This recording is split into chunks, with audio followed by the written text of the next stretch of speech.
and you can watch the board for questions if people have questions there. Sounds Although great. I've got a lot of questions here, and I think questions that I'd like to get answered here. So anyway. Good. You've got it, Grant. You can do this. I can do it. There we go. Terry, hang on. It's going to be a ride. Grant talks fast. Desna, I'm so glad to have you here. Mm-hmm. Your last chat was so good.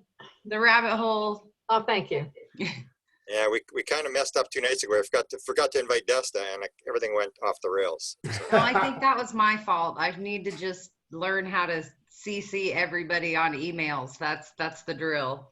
Yeah. Okay, hold on for a sec. Just let me do this. So, okay, so share screen is on. This is on. So I'm going to get out of here. And so you said at the top of the hour, we're going to take a break, 5-minute break? 4 or 5 minute break at the top of the hour, yeah.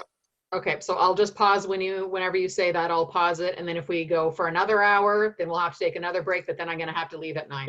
Yeah, we're going Go past that. we'll try to wrap it up long before 2 hours. Okay, good. I'm not sure we're going to get it in an hour, but for 2 hours, I think it's a little bit. Yeah. Okay, good. Okay, so you can, here's the 5-second countdown, and you can start anytime as of right now. Good morning, good afternoon, good evening, wherever you are in the world. This is Grant Cameron, and I want to thank you for taking your valuable time to be here tonight. I'm sorry you've got nothing better to do. We're going live on YouTube tonight. I'm joined today by my assistant, Nikki Sakic from Illinois.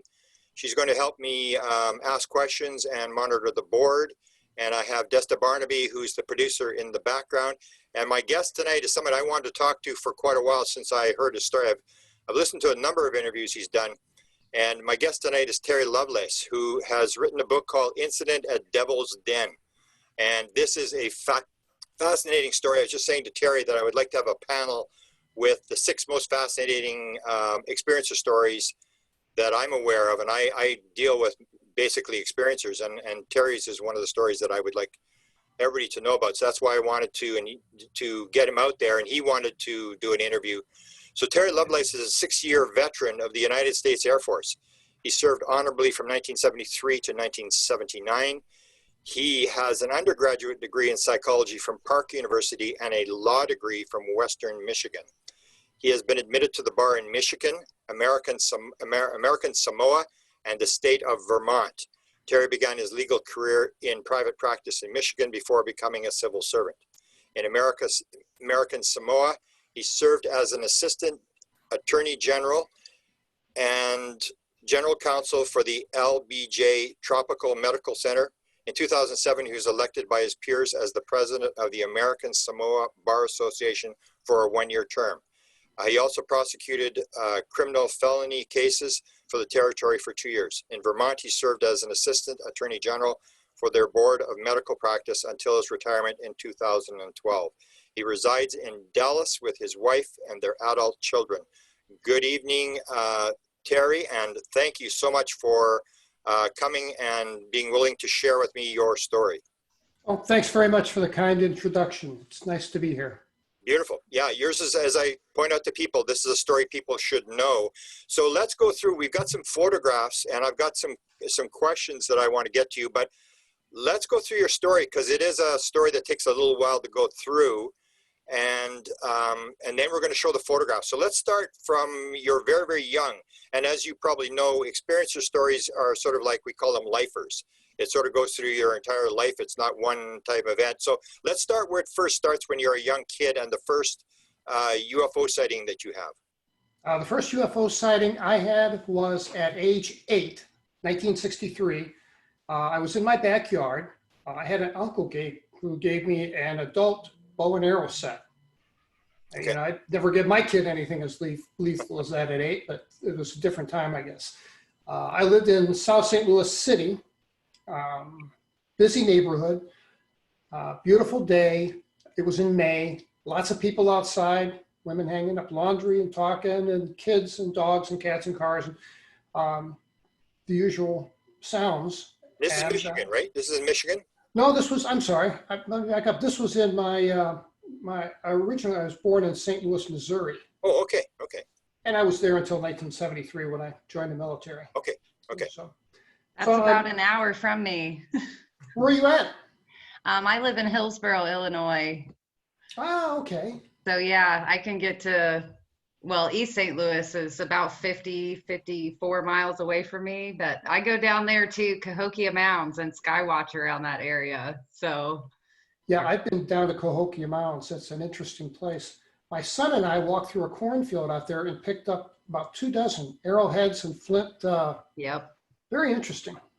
Yep. So, My son and I find them around here too all the time. It's great. yeah, Okay, interesting. sorry I interrupted. Yeah, go ahead. Okay, so I'm loading an arrow in the notch of this bowstring. I'm looking down, and as I'm looking down, I saw a round shadow move across me from in back of me to in front of me, perfectly round. And of course, I looked up, and there was a flying disc right over my head. I'd say maybe 50 feet. Wow. The thing's it's low. I mean, it's close to me, and it was a really weird experience in that there was a distinct auditory change. All the noises of the neighborhood that I were hearing it were muffled. I mean, it sounded to me like I had my hands pressed against my ears. So it was a strange sensation. And I remember being struck by it as I thought it was gorgeous. I thought it was just absolutely beautiful. I mean, kind of in a way like a new sports car is beautiful. Yeah. And I had the oddest compulsion to lie down on the ground and look up at it. And that makes no sense. That makes no sense. But that's what I did. And I don't know how long I watched it. A couple of minutes is what I believe. And then it kind of did a list to starboard to clear the power lines and shot off and was gone. Let me ask you a question at this point, because this is what, 1963, 64, somewhere in there? 63, May Yeah, 63. So we don't really know yet about alien abduction type stuff. So we could concede that you may have had some experience other than just seeing a UFO. Because my first experience was in 75, and I'll get to this later, where when I saw it the first night, it flew right in front of the car. The second night, it came right at us. And as it was flying away, I had this impression like, what's it doing? It's not doing anything. And that would be your experience. It was like, it was there, and then it just sort of it wanted you to see it, and then it just sort of disappears. Yeah, and you know, I don't remember. I have no memory of lying on the ground. So I wonder, I mean, I remember being on the ground, I remember standing, but I don't remember lying down on the ground. Wow. I wonder if maybe they dropped me. I don't know. You've never done regression, correct? To go back and revisit all this stuff? I've not. I've talked to Yvonne Smith. I'm a friend of Kathleen Martin, so we've talked about it. But I've not done that yet. I think I'm finally ready to do that. That would be interesting. Okay, go ahead. So that's your first experience. And then you have one a few years later, correct? Correct. I was age 11, 1966. It was January. It was bitterly cold. Evening before, I'd watched, nothing spooky on television or any of the sort. Usual night in all regards. My mom put me to bed, say goodnight. I lived in the second floor of a 2-story brick building. Again, that's the same home, downtown, South St. Louis City. Okay. And I was in bed and I was asleep, and I saw these flashing lights, and they were yellow and green and white. And the white in particular were very bright. And it woke me up. And I could also hear like a droning noise, I call it, kind of like a bass tone. It was more powerful than it was loud, actually. And I assumed this was a fire truck. So I hop out of bed, and I pulled back my curtains. It was an old drafty house. We had thick curtains, Venetian blinds. I pulled back the curtain and peeked through the blind, and there's another saucer. I mean, and I remember feeling just absolutely thrilled that now I get to see the top of the thing, because before all I could see was the underneath. And it was also special to me in that I felt like they were coming back to see me, that this just wasn't a one-on, Yeah. Yeah. It wasn't a wrong turn at Albuquerque. They were there with purpose. Okay. And I felt very smug about that, you know, and I thought, you know, most people spend a lifetime and never see anything. I'm 11 and I've seen it twice. Yeah. But I never said a word about this one after my experience at age 8. That Your parents weren't buying it, right? they wanted no part of it. No, they were afraid that the neighbors would, you know, think there's something wrong with me, something wrong with them. So What about brothers and sisters? Did you have any brothers and sisters that were involved, or? I did. I had 2 older sisters that had the bedroom directly across the hall from me. And I had a problem with what my parents thought were nightmares. I don't think they were nightmares at all. I think I was being visited Okay. by 4 little circus monkeys. Wow. And, you know, I had a cousin in Jonesboro, Arkansas, you know, half a state away, Okay. who at around the same time was reporting these 3-foot-high circus clowns that would visit him in the middle of the night. Wow. So kind of keeping with a theme, I guess. Yeah. Wow. I don't know. So the dreams were just the beings coming? Was there anything, any other sort of part to the story, or just the beings being there? Well, yeah, there's kind of a part to the story, and that was that my bed was against the wall in a corner, and they would form a semicircle around my bed. Okay. The one closest to my head always spoke to me, and always spoke to me telepathically. I heard him in my head with crystal clarity. Wow. And it would ask, "You want to come with us? Why don't you come with us?" It was an invitation. Wow. I'm sure they could have taken me. Maybe they did before. I don't know. But sometimes I'd get scared and I'd scream for my parents. And Wow. you know, then they would disappear in the swirl of shadows. And I know that sounds crazy, but that's what I saw. Yeah, I think that's pretty common. Yep. And your sisters, did they have any experiences, or did you have? The other question would be related to that is, a lot of times you get poltergeist activity in around the experiences where people don't think it's related, but if you're an experiencer, you talk to enough experiences, you know that there's this other stuff going on as well. Yes, I don't remember poltergeistish type activity in the house back then, although there sure could have been. Yeah. I had it, you know, recently, but within the past couple of years. Wow. So. And your sisters, did they experience anything, or did you tell them about it? Well, they knew about it because I screamed my head off in the middle of the night, you know, and woke everyone up. Okay. And, you know, and they were justifiably a little bit, you know, upset with me, but Okay. I couldn't help it. Yeah. They didn't want to talk about it. Even as adults, they did not want to talk about it. When I wrote this book, neither one of them wanted to discuss it. Neither one of them wanted to read the book. The only comment my one sister made was, "I regret that we couldn't have been of more help to you when the lights would shine through the windows and we couldn't find you in the house." I think that's pretty common. I think it's like a lot of experiences come to me and say, you know, they're sort of upset that their other half doesn't believe it, or their kids, like my kid, has nothing to do with it. And I say, get used to it. I think that's the pattern.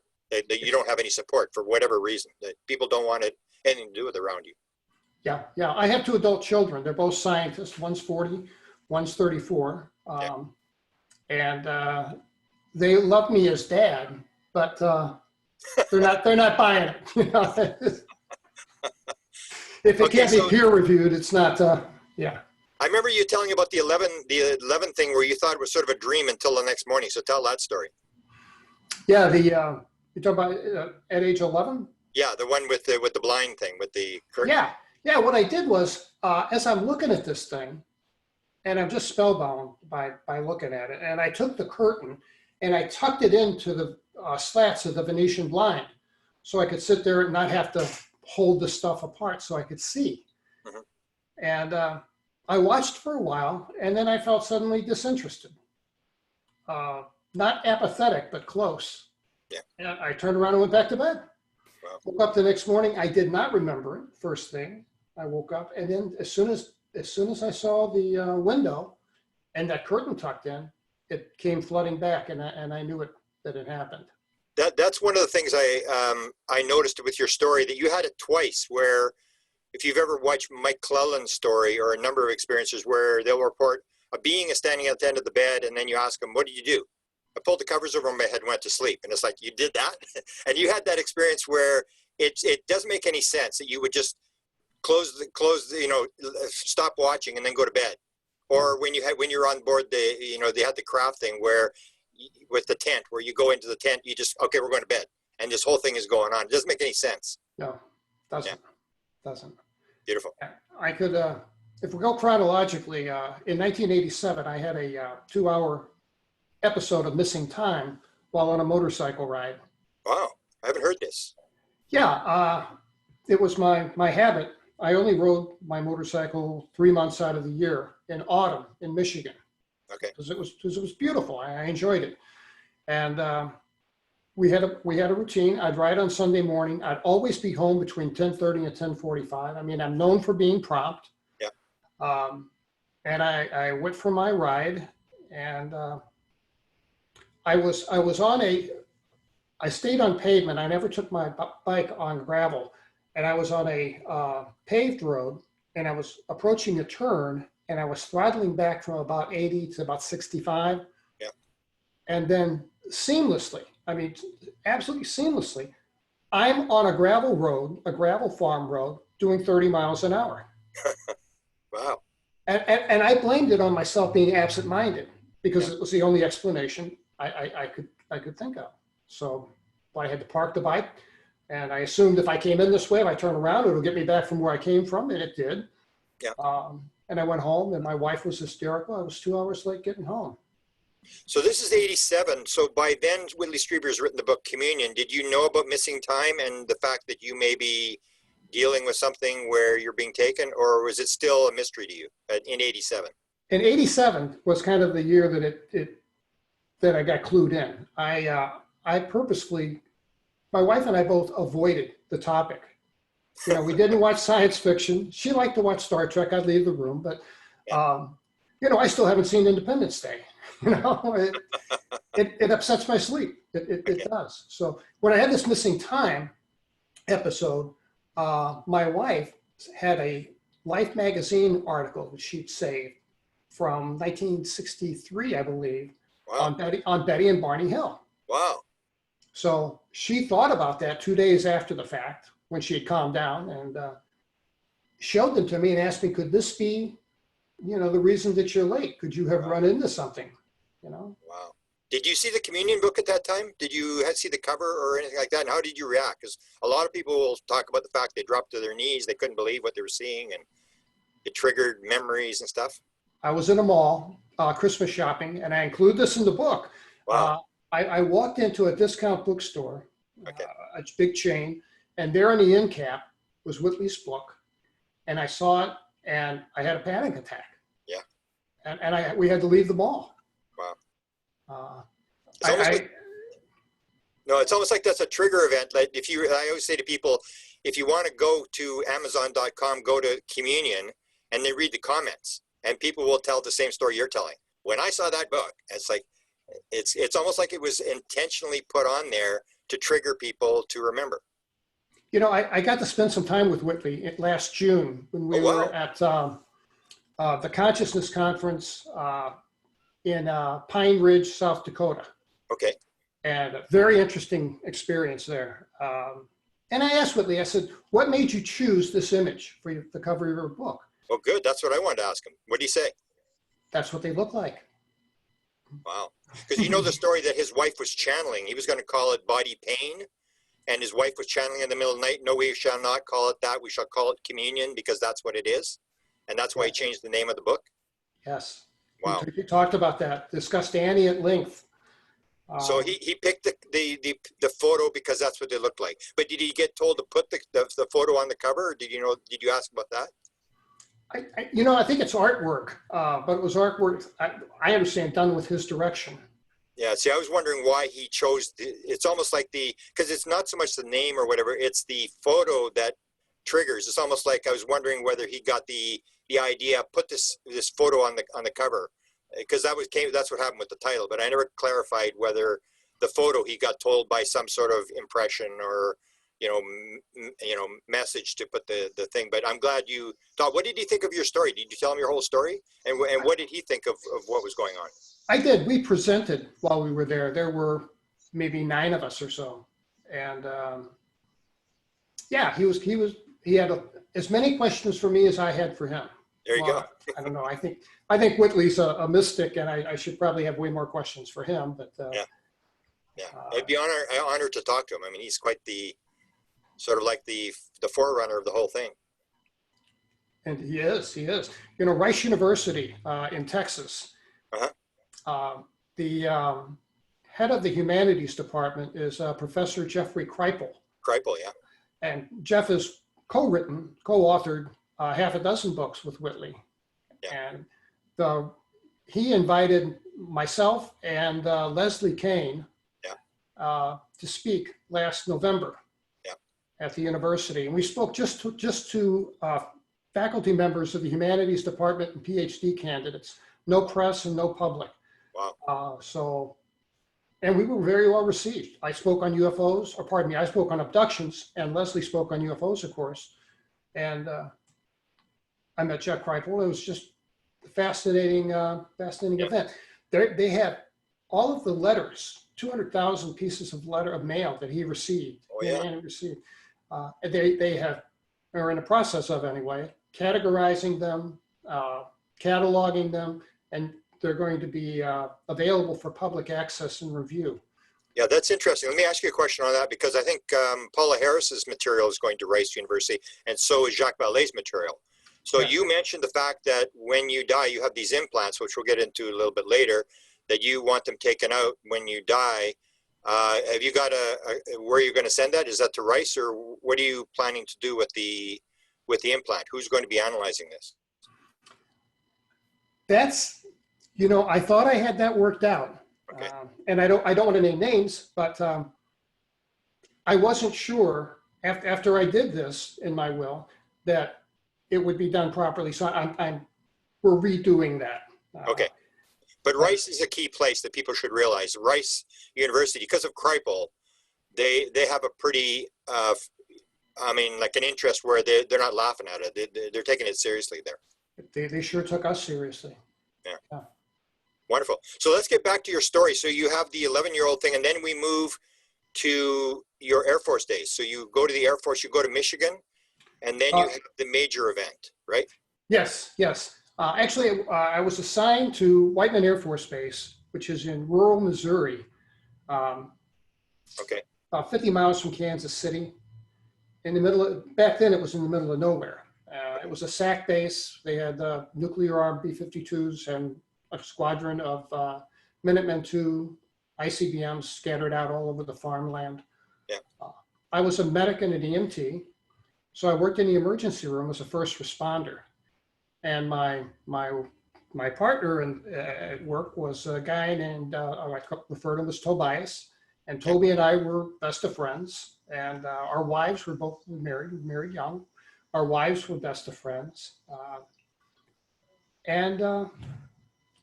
He came to me one night and he says, "Hey man, I got an idea. Let's go camping."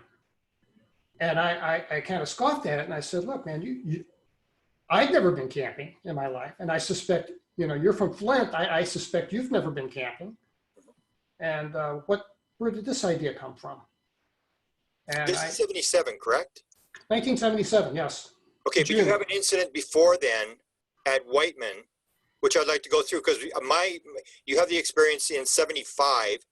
My experience started in 75. Mine deals with nuclear weapons, and yours deals with nuclear weapons. So I want to go through that 75 story, because you had and then you had a bunch of testimony that people were giving you. And so let's go through that story. And then I want to ask you about your conversations with Robert Hastings about this whole nuclear issue. What do you think about that? So let's do the 75 story first. Yours is in January. My sighting is in May. And I'll just give you the background on mine. I'm right on the Canadian border. Okay, and so we have the Minot missile base and the Grand Forks missile base. And the UFOs are coming in over the border. And we had this town that had this flap for a year, went on for a whole year. And I went to the guy who ran the airport at the small town. And I said, "Bob, why were they coming?" And he said, "You know why they're coming?" And I said, "No, 30 years, I have no idea why they picked this little tiny town in the middle of nowhere." He said, "Because of the nuclear missiles." I told you that. And what they had done in 75 is they had put in the only anti-ballistic missile unit that ever went operational in the United States was in Tacoma, North Dakota. And they'd put in 100 nuclear missiles, to try to shoot the Russians down before they had the Star Wars thing.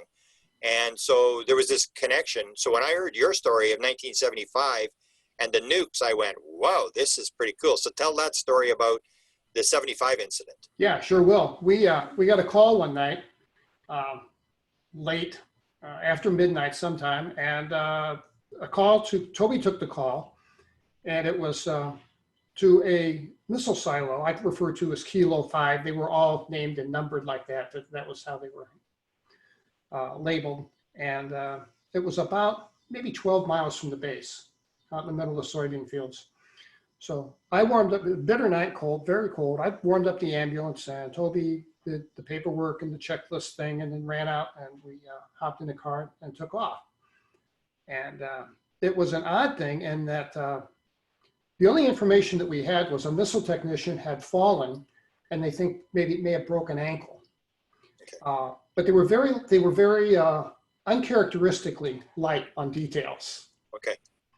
And when we got near the missile silo, the LCF, Launch Control Facility, we could see on the horizon this orange glow.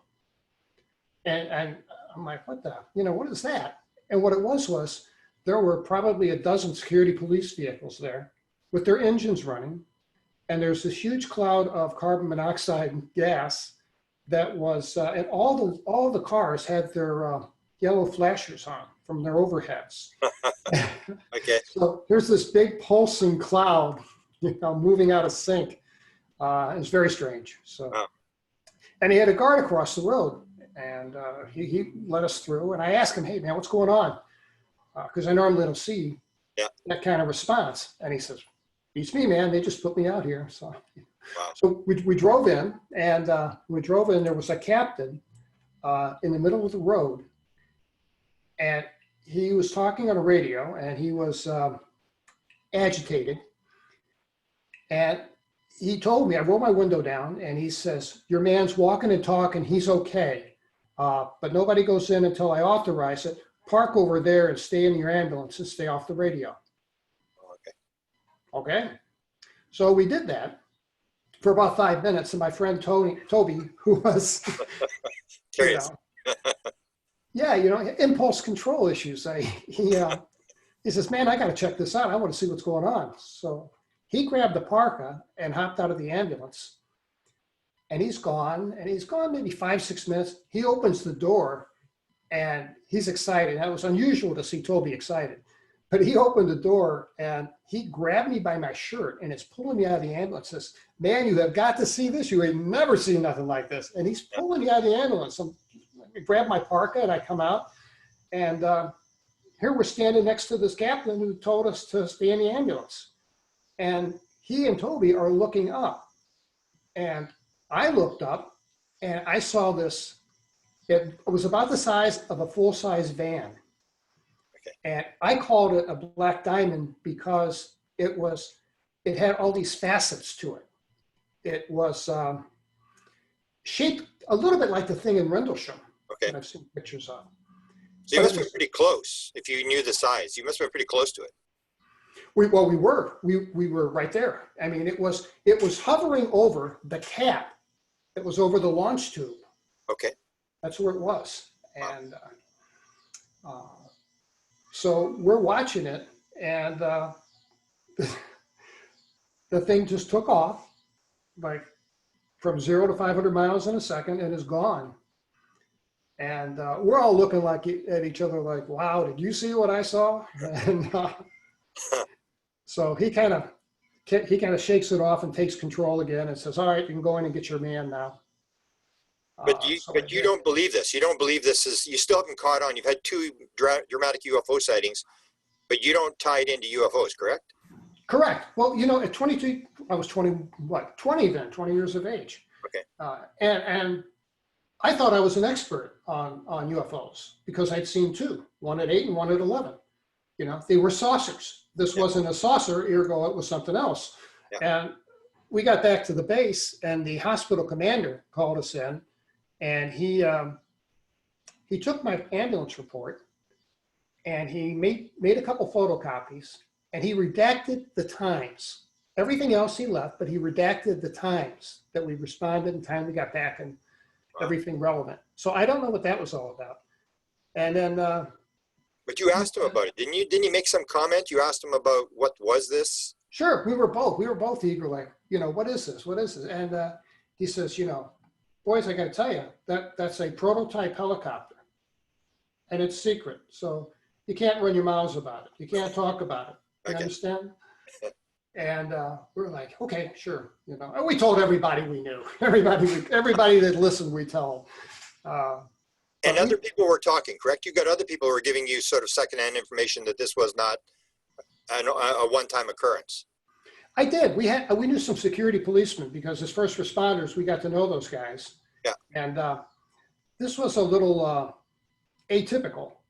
The things that they usually saw were orange glowing rings. Now, I never saw this, but this is hearsay from the security police. These orange glowing rings used to hang around the bunker where they stored the nukes, and would occasionally shine a laser down into the bunker, and then be gone.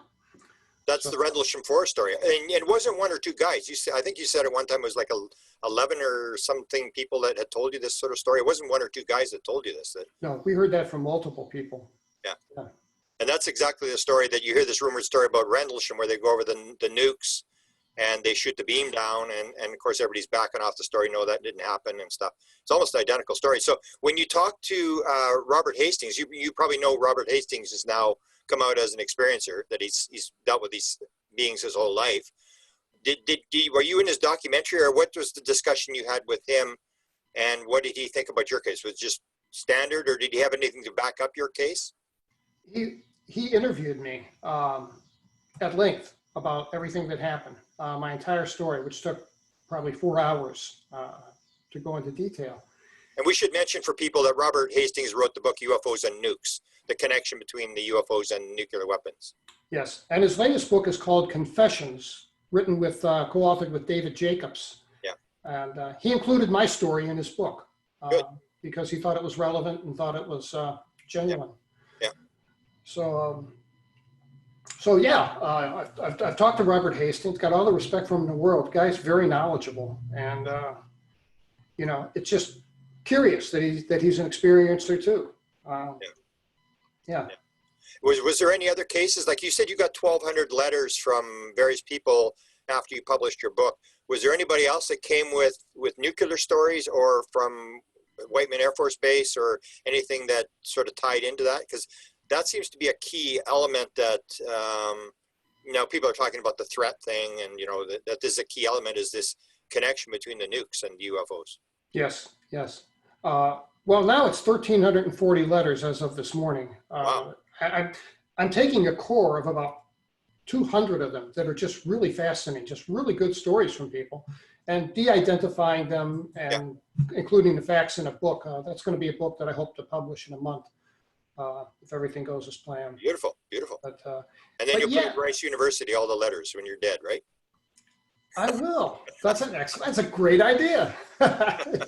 Jeff will have things, I have the same thing. People don't realize you get a lot of these stories that, like I'm doing Stanton Friedman's files right now, and that's what I'm looking for, is these gems, because you don't have time to tell about every story, and people swear you to secrecy or whatever.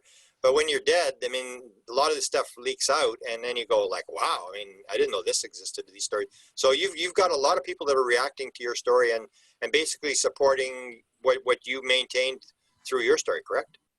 That's correct. I've had very few skeptics. I've had some people that, were skeptical and had doubts, and that's fine. I think people should be skeptical. But what amazed me is the number of experiencers out there that I see that my books seem to resonate with on some level. They wrote me and told me that it reminded them of what they saw when they were children. And I've got, people that told me they saw owls, lots of owls, raccoons, deer, glowing orbs, Disney characters. I mean, did you have any of that? The owls or the deers or the synchronicities and that kind of stuff? And a lot of synchronicities. The beings I saw were the monkeys. That's what I saw. Okay. That's as a kid, but when you were on board the ship, they weren't monkeys anymore, right? They weren't monkeys anymore. You know, the mask was off. Okay. At least we think the mask was off. I mean, you never know what you're actually seeing because they can sort of screen images of whatever they want. So it's interesting. So okay, that's the 75 story, the nuke thing, which I think is pretty important because it backs up the story of my involvement, and it covers a key part that most people really don't realize, that there is this connection. And it's not like, you know, rumored stories. These are people like you who are there, or military people, or launch officers and stuff like this. There's a lot of supporting evidence for the fact that there's this. In fact, you talk about 75. I don't know if you've seen the NORAD documents that were leaked out at the time. 1975, all the we had ours in 75, and Loring Air Force Base, Worth Smith Air Force Base, Minot Air Force Base, and Malmstrom, all along the Canadian border. The NORAD documents leaked out that they had the UFOs inside the weapon storage areas there, and those were all SAC bases as well.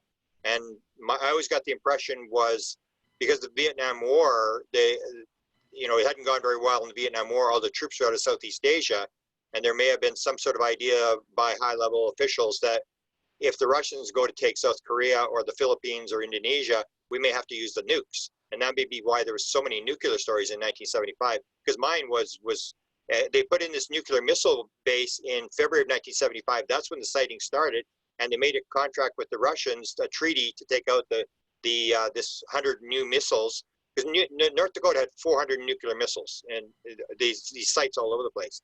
And in November, that's when it stopped, was when they made this treaty and started taking the missiles out.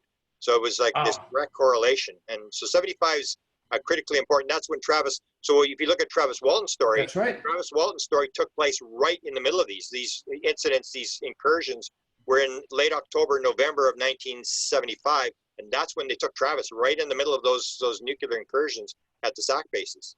Yeah, yeah. It's interesting. So let's go to the 77. This is when they wake you up. So let's go to 77 and tell me the story about you and Toby and what happens there. Sure. Toby and I made this camping trip. I had a new camera. I wanted to use it. I mean, I don't know why I felt so compelled to go on this trip. Because I didn't initially, but within 48 hours, it's all I could think of. And, you know, we obsessed about it. We planned, we put all our stuff together, and, you know, we approached things, we kind of had the reputation of being the nerds in the squadron, you know. And so, you know, we approached it the same way we approach everything else. So, you know, in writing, we make a list, we get maps, went to the library and looked for books on camping, couldn't find anything. And as well prepared as we thought we were, there were just a series of just really strange missteps that occurred. For one thing, I bought some infrared film, some really cool black and white film, because I had a little dark room set up to develop my own prints. I left my camera bag on my kitchen counter. And why did you have infrared film? We used infrared in 75. Why were you using infrared film? Because we were shooting these objects. We were trying to photograph them. We had infrared film. Because a friend of mine told me that you could do that. I mean, it's the same developing process as black and white film. So. But you weren't anticipating seeing a UFO, were you? No, absolutely not. I bought it because the infrared film, you took pictures of, say, like a scenery, trees. When you develop them in infrared, they come up, they look like they have snow on them. Oh, okay. And the effects are just kind of neat. Yeah. Okay. So we drove down 6.5 hours, even though there's, you know, half a dozen nice parks less than an hour away. Yeah. There's we drove in to Devil's Den State Park, and we had agreed on the way down that we would not stay in the campground, because we didn't want people right next to us, to the left of us. You know, Toby wanted to watch the night sky. He didn't want light pollution. As they said before, you didn't want to be in a Walmart parking lot. That's exactly right. That's good. Okay. So we drove, or I drove, and we came to a chain across the road with a pretty sternly worded "keep out" warning on it. Yeah. And I thought, well, we got to turn around. My friend Toby's like, "No, man, wait a minute." And he hops out of the car, and what they had done is they had taken this chain and put a padlock on it to form a noose and just draped it around the post on the opposite side of the road. So he gets out, picks up this chain and drops it, and like, woohoo, we're in, you know. And you know, we felt like Lewis and Clark, you know. Okay. And we went, we could see a plateau off in the distance. And, you know, I just got those photographs were given to me by Amazing Legends. The guys that did Amazing Legends, they took the information from my book and went on Google Earth and looked for something that would match the description. Okay. I never did that because I assumed that the top of this thing that I refer to as a meadow would have been overgrown with 40-year-old mature trees by now. Yeah, interesting. It's not. It's not. It's and it's not horseshoe shaped as I described it in the book. At least now. Now it's kind of a triangle. Yeah, and it's almost like it's being maintained. Is that what you thought it was? It was like somebody's maintaining it, or it just doesn't grow.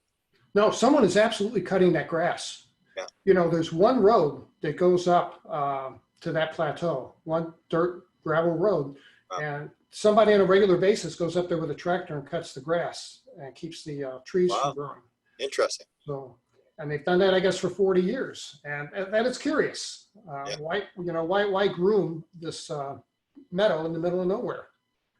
So we were awestruck by the place. It was absolutely gorgeous.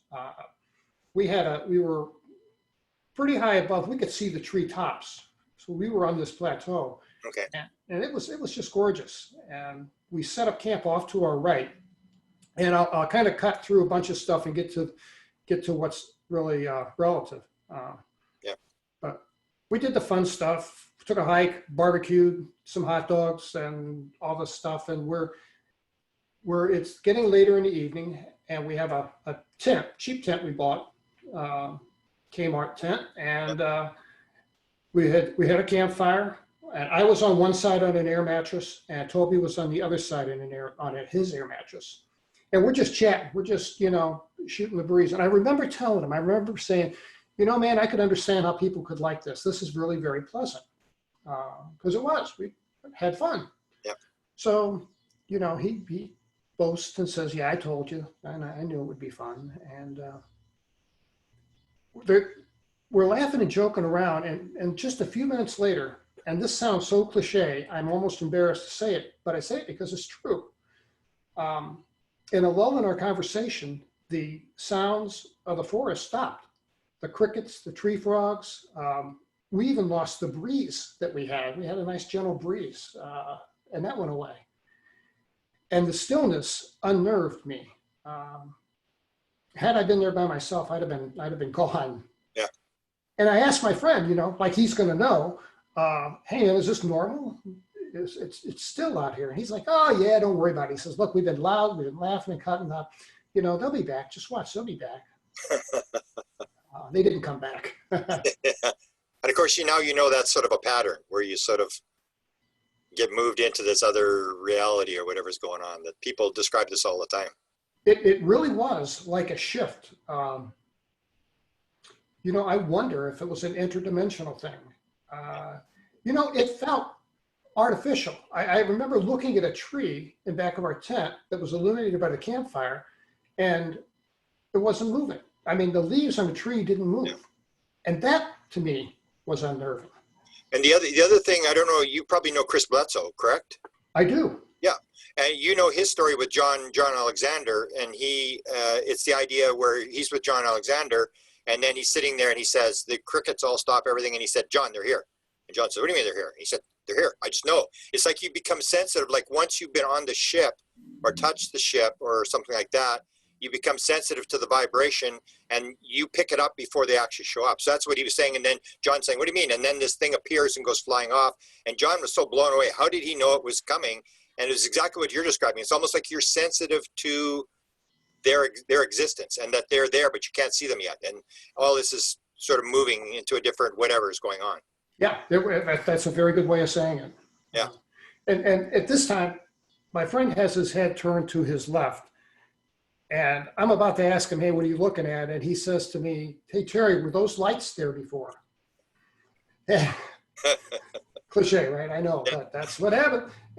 I can't see from where I'm sitting because his torso is in the way. So I kind of half stand up and take a step back. And on the horizon, there were 3 little stars in a tightly packed little triangle, and they were sitting on the horizon. And they were too far above the horizon to have been lights like from a parking lot or a train or something. But they were absolutely stationary. So we weren't sure if it was an aircraft or not. We thought maybe it's an aircraft. We didn't know if anybody had that kind of light configuration, but maybe it was an aircraft and maybe it was headed directly for us, and that's why it looked immobile. But we're watching it, and as we're watching it, it rotated and did about a 320-degree turn. What it did was it oriented itself with the base of the triangle parallel with the horizon. Wow. And then as soon as it did that, it started to ascend. And that's when I felt this feeling of calm wash over me. And I would describe it as mild sedation. It's very similar to what I felt when I was 11. Okay. It was a distinct feeling of,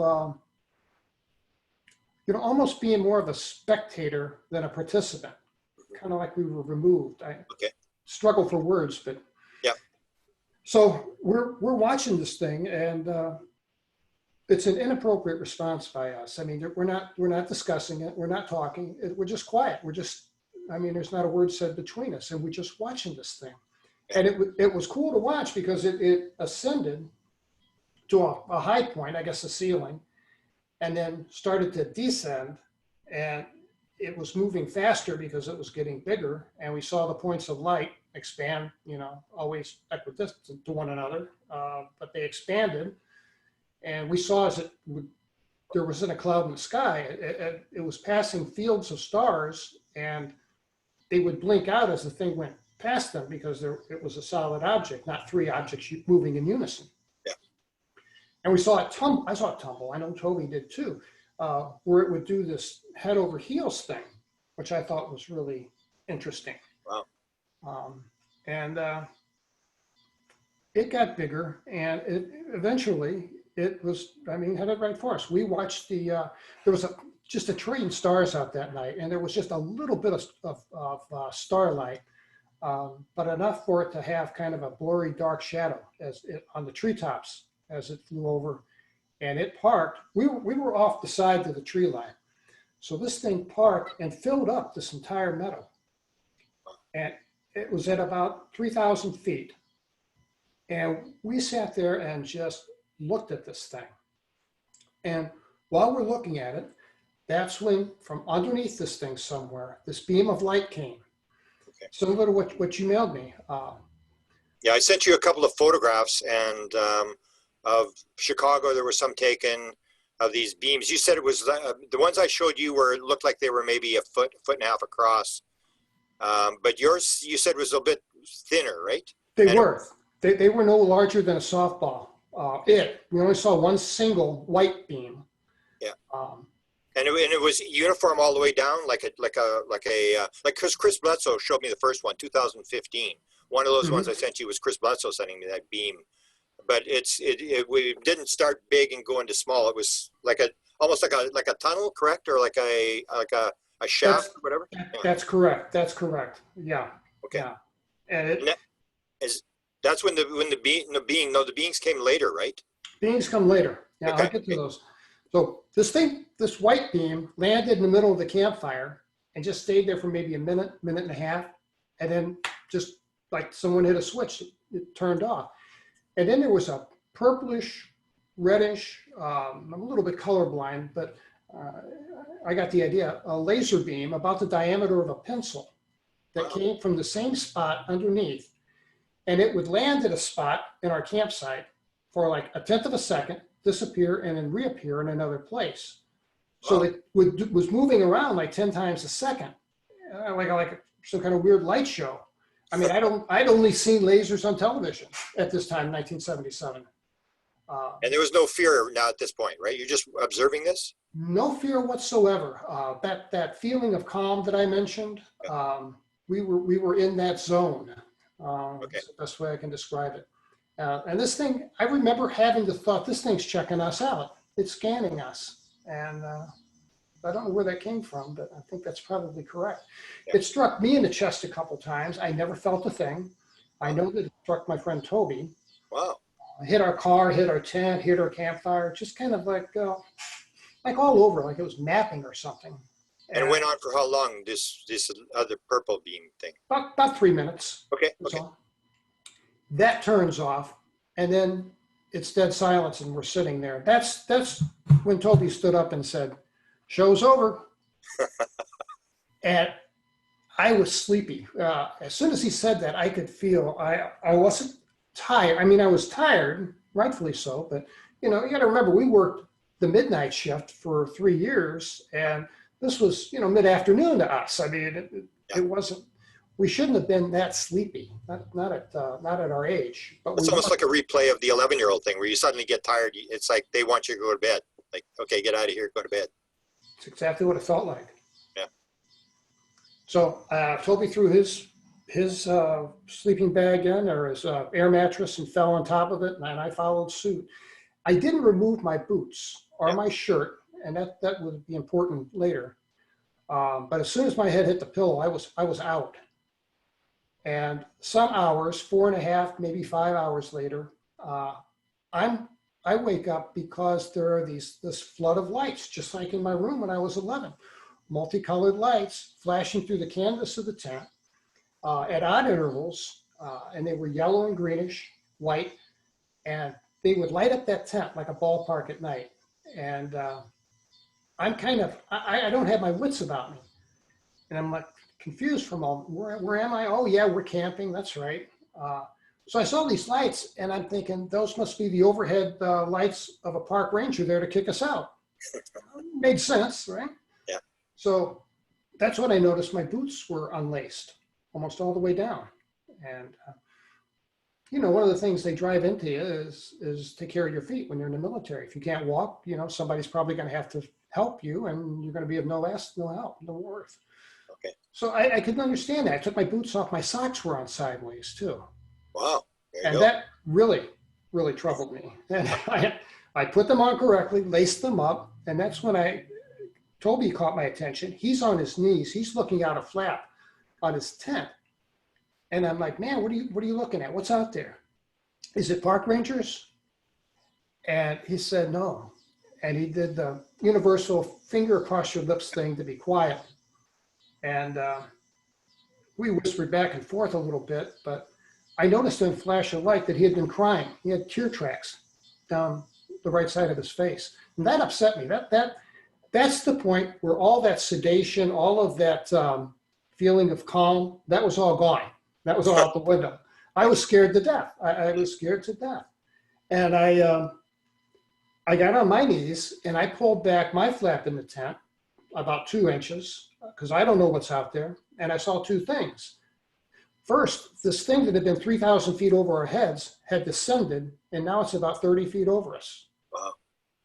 And the second thing was, I saw what I first thought to be children, maybe a dozen or 15. I didn't count them, but they were paired up in 2s and 3s, and they're walking around all over this meadow.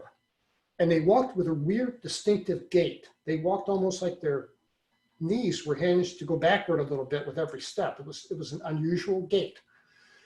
And I asked my friend Toby, I said, Toby, what are these little kids doing out here in the middle of nowhere, in the middle of the night? And he said, look at them again, Terry. Those ain't no little kids. They're not human beings.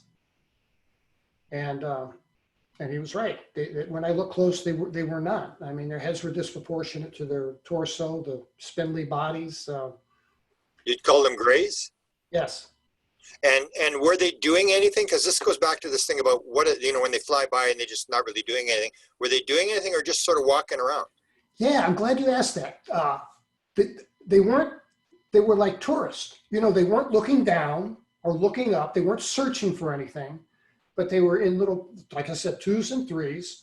I didn't hear any communication. I didn't hear any verbal from them. Yeah. But they're walking around and just kind of checking out They reminded me of tourists. Then a light came out of this triangle thing. And this light is about maybe 25 feet in diameter. It's a little bit shorter in diameter than the craft is tall. The craft is now 30 feet over our heads. And this is the same quality of white light that's in those beams. And is this again is like a beam type light coming down? It is. It's like someone flipped the switch and 25 feet across? yeah. Wow. Okay. Yeah. Well, this thing, each leg of the triangle, I estimated to be a city block in length. Wow. It was huge. And Okay. so these little guys would walk into this light, and when they did, they dissolved. Okay. And you can picture that, I'm sure. Yep. We watched until the last two dissolved, and as soon as they were gone, the light turned off, and there had been also a noise, a droning noise, not real loud, but that stopped too. Okay. And the lights, we could only see two lights, but those lights shifted from multicolored to a single white light that went up and down like a what I call it a light bar that was on the apex, on the point of each triangle. And I remember thinking, I bet that's what makes it look like a star twinkling when it's in the sky. And I still think that's probably so.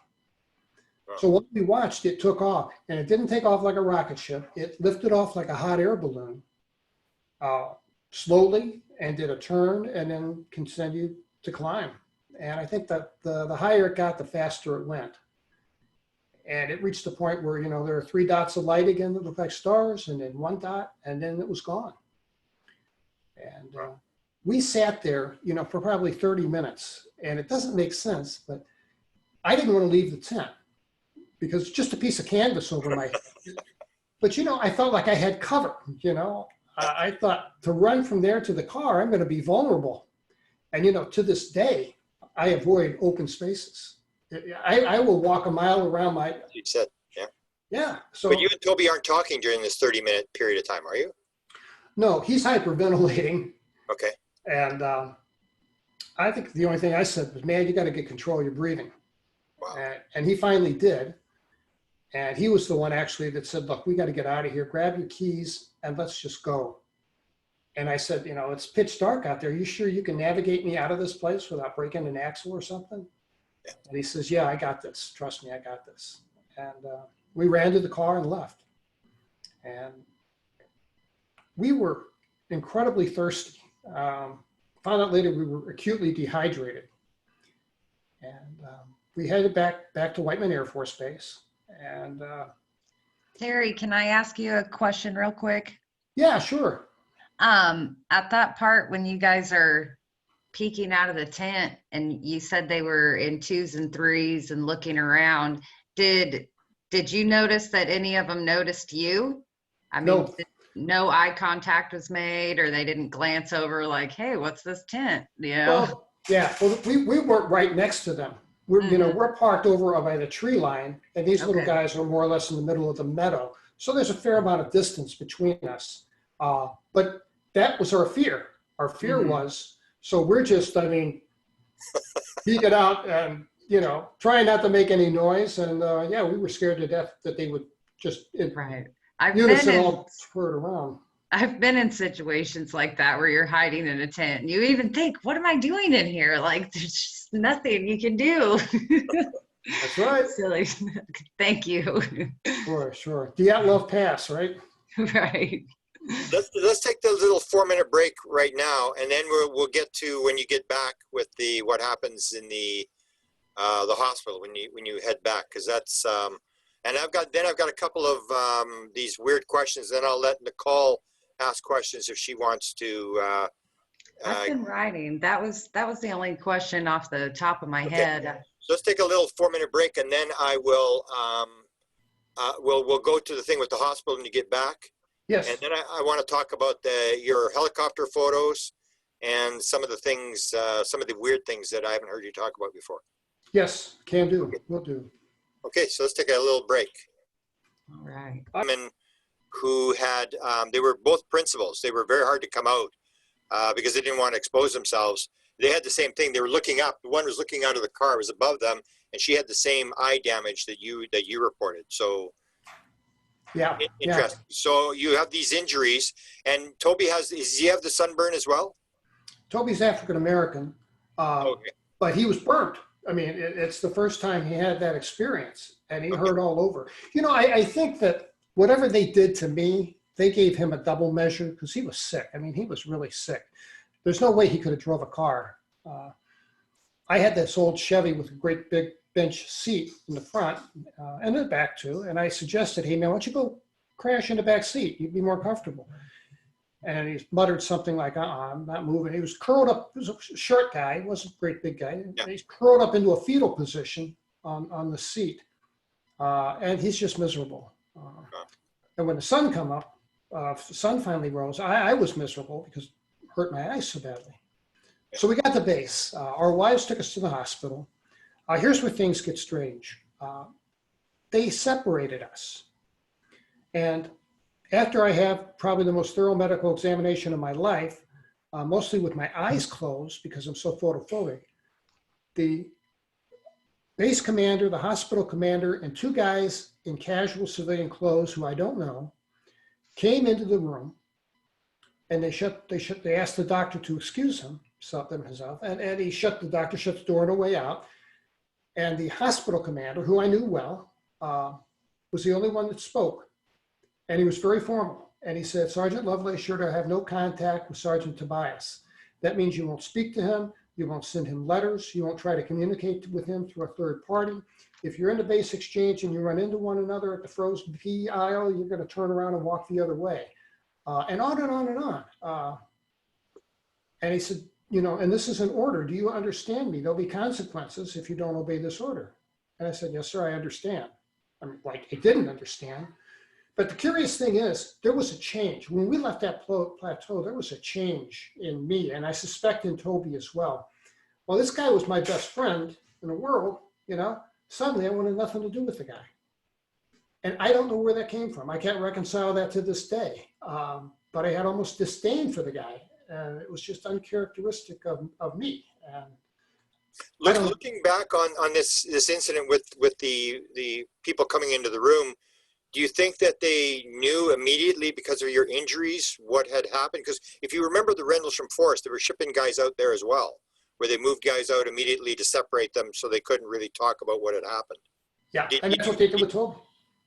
Looking back, do you think that may have been a possibility that they understood immediately what had happened? Because otherwise, why would military people come in, separate you? It's almost like they knew what had happened. Yeah, and you know, let me tell you, my theory on that is we should have put that chain back up. I suspect that, and we left everything at the campsite. You know, Toby left his backpack with everything in it. I left, you know, I took my wallet, my keys. That was it. We were just glad to get out of there. So with that chain down, I'm sure park rangers figured somebody must have trespassed and drove into the park and found our little campsite. And I suspect that because Toby's name and address, we both lived in NCO housing on the base. They knew we were from Whiteman Air Force Base, and then they called, and that's probably how the whole chain of knowing began. But there's something a little more interesting. You know, he gives me the no contact order, and I got settled down. They gave me a private room. I assume they did the same for Toby. And that was unusual. You know, enlisted men would normally be on a ward. So that told me I was either very ill or, you know, I was being segregated for some reason. But yeah, Toby got orders cut for Japan. I mean, like at light speed, he was gone. And actually, they didn't let me even work at the hospital, so we wouldn't run into each other at the hospital. Even on They took you out of the hospital, is that right? Yeah, they had me working for a supply unit. Wow. And that was, So you never did really talk to Toby about what had happened, other than he made that comment about they had heard us. Other than that, did you ever get anything out of him as to what his impression was of what happened? well, kind of. I wanted to say it was kind of a mixed emotion. I wanted nothing to do with the guy, but I felt an obligation to shake his hand and wish him well. Yeah. You know, and I asked my wife one day, we're coming home from the grocery store, they're packing. I can see that they're packing. There's a truck in the driveway. And I said, stop, I want to tell Toby goodbye. And my wife's scared. She's like, don't mess with these OSI people. They scare me. And she stopped. I ran up to the door. Same door I'd walked through 100 times before. Yeah. Opened the door, announced, hey, anybody home? And Toby's wife walked past me and gave me a scowl. I mean, she gave me a dirty look and said, you're not supposed to be here. And I said, yeah, I know. I'm just here to say goodbye to Toby and you. And while we're having this exchange, Toby, who must have been in the bedroom, comes out around the corner down the hallway. And he is just a wreck. I mean, he is a train wreck. I mean, this is a guy that was extremely particular about his appearance. I mean, he always had his shoes shined, always had a crisply pressed uniform, always had a haircut, you know the type. Yep. And I was a slob, but Toby was about 6 inches shorter than I am. And I went in and we had this awkward meeting. It wasn't like I thought it would be. And I thought for a moment I should embrace this guy. That would be appropriate. And I didn't. And I held out my hand and we did this inelegant exchange of, till we finally made a connection. And I shook his hand and I said, I just wanted to say goodbye and wish you well. And then he looked up at me and his eyes were bloodshot and I could smell liquor on his breath. And Toby was never a drinker. So that was extremely out of character for him. And he asked me, he said, it happened, didn't it, Terry? And I said, yes, my brother, it happened. You're not losing your mind. It really happened.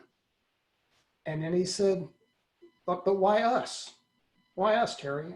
And I'm like, man, I don't have a clue. And I broke contact with his eyes and I'm looking down at my shoes and I just turned and left the house. So there's a lot more to Toby's story that I probably don't have time to go into today. One thing I want to get in for sure while I can was while I was in the hospital, I spent 2 nights, 3 days in the hospital. And on the second night, the second evening that I was there, the nurse that gives me my shot for pain and sleep at night came in and 2 guys in blue business suits followed her in. And the guy, there was a short guy in his 50s, flat top haircut. And he says to her, he says, if that's going to sedate Sergeant Lovelace, it's going to have to wait. We're here to ask him some questions. And they showed her some credentials. Well, I couldn't see the credentials. And then he did something weird. He was rude to her and he said, and shut the door on your way out. And I didn't understand the reason for that. But in retrospect, it was all theater. I think it was all theater to intimidate me. And they succeeded. And they came over and pulled up a chair on either side of me, showed me their credentials. He put on some drugstore glasses and read me my rights under the Uniform Code of Military Justice, which I did not understand at all. And he says, did you understand them or shall I read them again? I'm like, I'm good. And I asked this guy, I said, sir, am I in some kind of trouble? And he looks over, he was a major, and he looks over at the younger guy who's a captain. And they smile and start to giggle. I mean, they thought that was funny. And he said he was from Mississippi, Alabama, somewhere, and had kind of a Calvin Parker-ish kind of accent. And he said, son, would we be here if you weren't in trouble? And then they had to laugh at that. And I'm about to throw up. I was a pretty straight kid. I'd never been in trouble before. And he said, park rangers found your little campsite. And you know what? He says, the only thing I can think of is you left everything there. You were planning on coming back. And he said, you don't have a little marijuana plot growing on down there. Is that what you get? Is that what this is about? And I'm like, no, sir. No. We don't have any marijuana. We're not. Because in 1977, that would have been a very big deal. So we go back and forth. He had me sign some forms. One was an NDA, I'm sure, which I could care less about. I was under duress. Doesn't count. And the captain leaves. He winds up his intimidation session or interrogation, whatever it was. And the captain shuts the door on his way out. So it's just me and this major in the room. And he had turned the lights on when he walked in the room. And I said, sir, could you turn those out? My eyes really hurt. And he's like, can't work in the dark, son. Got to see what we're doing. But the guy reached over and turned the lights off and kind of dropped this tough guy affect on his face. And he got down next to my ear and he whispered. He said, son, I know, and you two knuckleheads stumbled onto something out there. And I think you know what I mean. And I didn't answer. I didn't know a way to answer him because, we had both agreed our story was we went camping, we got sick as dogs, went to bed, woke up sicker and came home. I'm not about to tell them I saw a UFO the size of Walmart and, end up in a psych ward. So did you get the impression he knew what you had seen? Absolutely. Because after he goes through this son, I know, thing, his next words are, all I want is your film. How many pictures did you take of it? Yeah. And that's how I knew he knew. Wow. I don't know how he knew, but he knew. And I had the reputation in the squadron for being a photographer. So okay, I guess they made that assumption. One question about the NDA. Did you ever go back and try to get your Air Force file in terms of recording what they were diagnosing you with, or whether these OSI guys had any files or anything like that? Because and did they debrief you when you left? Because you remember the Rendlesham Forest guys. Jim Pennison actually asked them about Rendlesham Forest when he's being debriefed to go out of there, and they said there's nothing classified about that at all. And then he said, I'm free to talk now. So did they talk to you about it when you left the Air Force, or did you ever try to get your Air Force file? I did try to get my Air Force file. I finally got my Air Force medical records. Okay. And you can drive a truck through them. I mean, there are gaps. Like, it's just insane.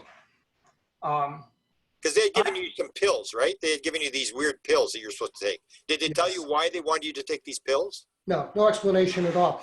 The bottle said that it was 118 tablets or whatever it was. I took 3 with each meal. And they sent an RN, I assume she was an RN, to our house. She just showed up. We didn't know she was coming. 6:30 that evening, she said, I'm here to do your evening pill count. Never once took my blood pressure, never once asked me how I felt. She would sit down, do a pill count, write some stuff down, say, see you tomorrow. Wow. So, but about the 4th day, I'm stupid. And my wife notices this thing change in me. I mean, I'm not myself. I can't find my keys. I can't find my wallet. I can't balance a checkbook. I'm watching cartoons all day. Something's wrong. And she said, I think those pills make you stupid. And that's when I got out my PDR, my physician desk reference, that before the internet, it had color plates of every capsule and tablet approved by FDA for formulary. And okay. So I searched diligently, and that capsule wasn't in there. It was just a generic made capsule. Wow. So I stopped taking the pills. And I felt about 5 days later, about the 9th day, I felt much better. And I had 5 days left to go. And I wonder if Toby took all those pills, if it didn't have some kind of permanent effect on him. Yeah, because he had a bad end, right? He didn't end up well. He did not end up well. He didn't do well in the military. He and his wife separated. His wife moved back to the States and married a guy who was a long haul truck driver. Okay. And she called my wife and said, we're going to be traveling through Michigan. My husband's got a load to drop at Detroit and then on to somewhere east. I don't remember. And she said, I'd like to see you guys again. And my wife is like, yeah, we'd love to see you. So that was arranged. And the last time I saw her, it was kind of tense, And she addressed that. She said, look, Toby told me that this camping trip was all your idea, which wasn't true, of course. And her husband was a mess. And I think that when I was there, she blamed me for her husband's condition. But right. Over the years, she knew that I wasn't at fault here. So, but she told us that Toby was living back with his dad in Flint. I had his dad's phone number. And I called the dad, and he picked up the phone, and I told him who I was, and he knew who I was. Okay. And I said, I'm trying to reconnect with my friend Toby.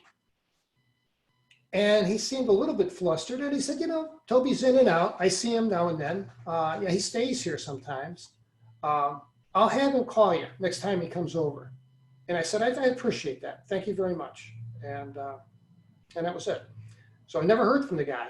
So 6 months, 8 months roll around. It's Christmas time. I think I'll try again. I call and the number's disconnected. Wow. Um, And I later on, you try to check and you find out he's actually died, right? I did find out that, but I had an interesting, and I'll make this quick. When I was practicing law in Lansing, Michigan, before I went to Samoa, I was working on a case that involved the FBI, and I got to know this FBI agent pretty well. And on Fridays, usually after work, we'd meet at the bar down the street and have a beer and kind of just decompress about the week. So he was about to retire. And I thought, he's getting out of the FBI. Maybe he'll do me a favor. And I said, look, I'm trying to find this buddy of mine. Can you help me find my friend? And he said, yeah, sure, I can find anybody as long as you're not a fugitive.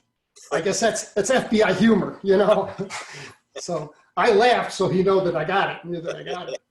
And he said, write down everything you know about this guy on a piece of paper for me. Everything. Description, pictures of him if you have it, everything. And I did, and I gave it to him. And a couple weeks later, he calls me up and says, meet me at the bar. I got some info on your buddy. I thought, great. And that was, I think, a Wednesday. And then a couple days later, I met him at the bar, and he was late. And when he walked in, he had a somber look on his face. And I said, well, what's up with my friend? And he said, I hate to tell you, but your friend is dead. And I said, what do you mean he's dead? He's a relatively young man. And he says, no, it was an accident. He said on Highway 94. He said, these things happen, Terry, and, you just got to live with it. Wow. And it never occurred to me that he lied to me, but he lied to me. Wow. I don't know why he lied to me, but he lied to me. Wow. And I discovered when I went to write this book, I went to look up his obit, and I thought about going and visiting his gravesite. Yeah. So I found his obit, and he died September 4th, 2007. Wow. So he was alive all this time. We could have reconnected, but I don't think they wanted us to reconnect. Yeah. Two people, that bolster each other's story. I don't think they want that. So Let's go to the ship. What do you and Toby recall on the ship? What happens there? Okay, I had bits and pieces, just flashes of being inside the ship. I wish I had a clear linear memory, but that's not what I had. I woke up, it just seemed like I woke up inside this ship, and it confused me because I wasn't sure where I was, because the inside of this thing was bigger than the outside. Yeah, that's what I want to question you about. You said how big on the inside compared to the outside? Much bigger. Much bigger. So much more so that I'm not sure that I was in that craft, or did they take us somewhere? Yeah, because the connection that I had an experiencer who, if we do a panel, I'll have him on the experience, where his being, whose name is Albie, takes him to the spirit world. And he reports going into this building with his mother. And as soon as he said, I went in the building, it was a little tiny, like a building. It was 10 times the size inside as outside. And I went, Terry Lovelace said the same thing. So did Chris Bledsoe. When I talked to Chris Bledsoe, he said the same thing. I didn't know and that. Then I'm starting to look at, is there a connection between these two? Because you probably know that 37% of all experiencers have near-death experiences. And you will report, we can get into this, that you can't wear a watch. You have all these kind of things for a year. Near-death experienced people report exactly the same thing. Lights going out, can't wear watches. And then you start to wonder, the same as Whitley Strieber said, that when his wife reviewed the 200,000 letters, she came out and said, Whitley, whatever we're dealing with, it has something to do with death. There's this bizarre connection. And it doesn't make any sense that near-death experience, you can understand maybe you have a sort of a feel, but the near-death experience people have the same sort of phenomena where they can't touch electrical appliances, they can't wear watches. It's really weird. And they report the same thing that you did. That was the thing that interested me most about your story, was this idea that it's like 10 times the inside is outside. Then you start wondering, like, what's really going on here? Where are we really? Is this a real craft, or is this something else? Right. Well, I can tell you what it looked like.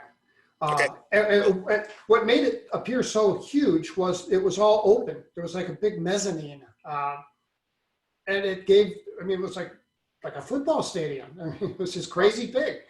And there were walkways different levels on the sides that went up at least 5 stories. Wow. Oh yeah, everything I saw was either white porcelain or stainless steel. I think the floor was gray. Okay. And I'm standing there. I'm aware that I'm awake, and I open my eyes. My eyes are the only thing I can move. Okay. And I'm frozen, very much like Calvin Parker. Yeah. And I have my clothing in my hand, and I could perceive Toby's next to me. And I heard a woman screaming, and she sounded like there was a pain scream. It wasn't, Yeah. And that scared me. That scared me a lot. Yeah. And they took Toby, and I heard Toby scream. I heard him scream, "Oh my God, no!" And then they took me, and I was on like a moving sidewalk. I was moving, but I wasn't walking. I wasn't moving my feet. I'm barefoot at this point, so I didn't feel anything under my foot move, but I'm moving. Still paralyzed? Still paralyzed. Okay. I got to this room, and it was a white dome-shaped room with an exam table that looked porcelain. And they took my clothing from me and maneuvered me onto this table. And I recall that it was warm. And I thought, that's odd. I don't think they'd go through trouble of warming it for me. And then I knew, the truth was it was warm because there'd been human bodies there. I don't know how many, at least 2. So, And we're talking grays here. Do you have a tall gray and a small gray, or just small grays? Or what I did see a tall gray when I was frozen standing in the mezzanine of the ship. Okay. And there were a lot of the little gray guys running around. And I don't think the little gray guys, I don't think are living. I don't think they're sentient like you and I are. I think they're. A lot of people describe it robotic type beings. Yeah, I think they are. Worker bee type things. Okay. Yeah, I think I called them worker bees in my book. Yeah. And I saw this guy, and he didn't have a gray complexion. He had a chalkish pink complexion. Okay. Weird. And but he had the same sparse hair, just ears with a hole and 2 nostrils slit for a mouth. His eyes weren't exaggerated large like you see in the motion pictures. They were more like a pair of Ray-Bans that kind of wrapped around. Okay. And I'm watching this guy, and he carries himself with authority. I mean, I could tell this guy, he's 6 foot tall, and he's obviously somebody. Yeah. And, I'm straining my eyes as far as I can to my left to get a good view of him. And just by happenstance, he turns his head at the same time, and we locked eyes. That was the most terrifying thing that happened to me.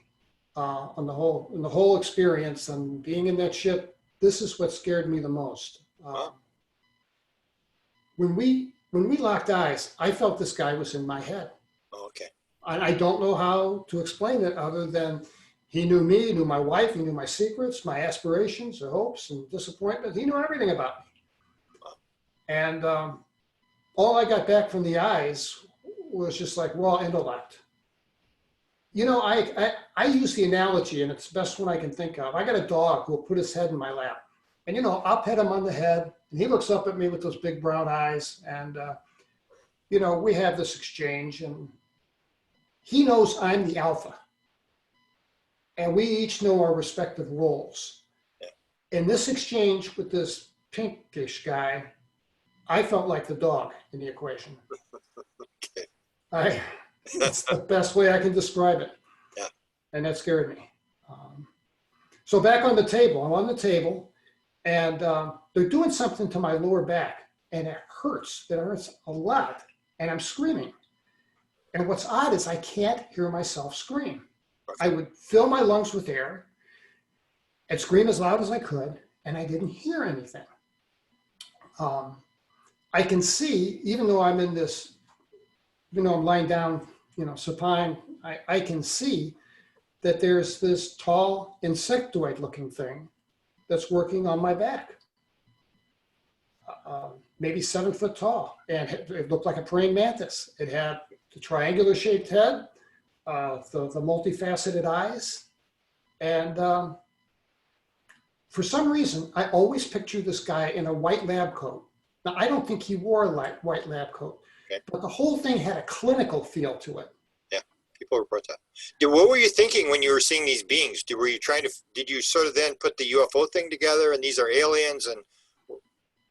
Yeah. Yeah, okay. I sure did. Yeah. And actually that came when I saw the little guys in the meadow and Toby said, look at them, they're not human beings. And that's when the reality struck me that, you know, this isn't from Boeing. Good analogy. Yeah. Wow. So they're working on you, and what happens next? You have some communication with the guy where he gets upset with you, right? Yeah, I'm screaming, and you know, I've had people tell me now these things don't act annoyed. That's not right. I had two people tell me that they have no emotions. They don't get angry. Well, evidently they don't know how truly annoying I can be, and it turned its head toward me and looked at me with the left eye, and I heard it with crystal clarity in my head.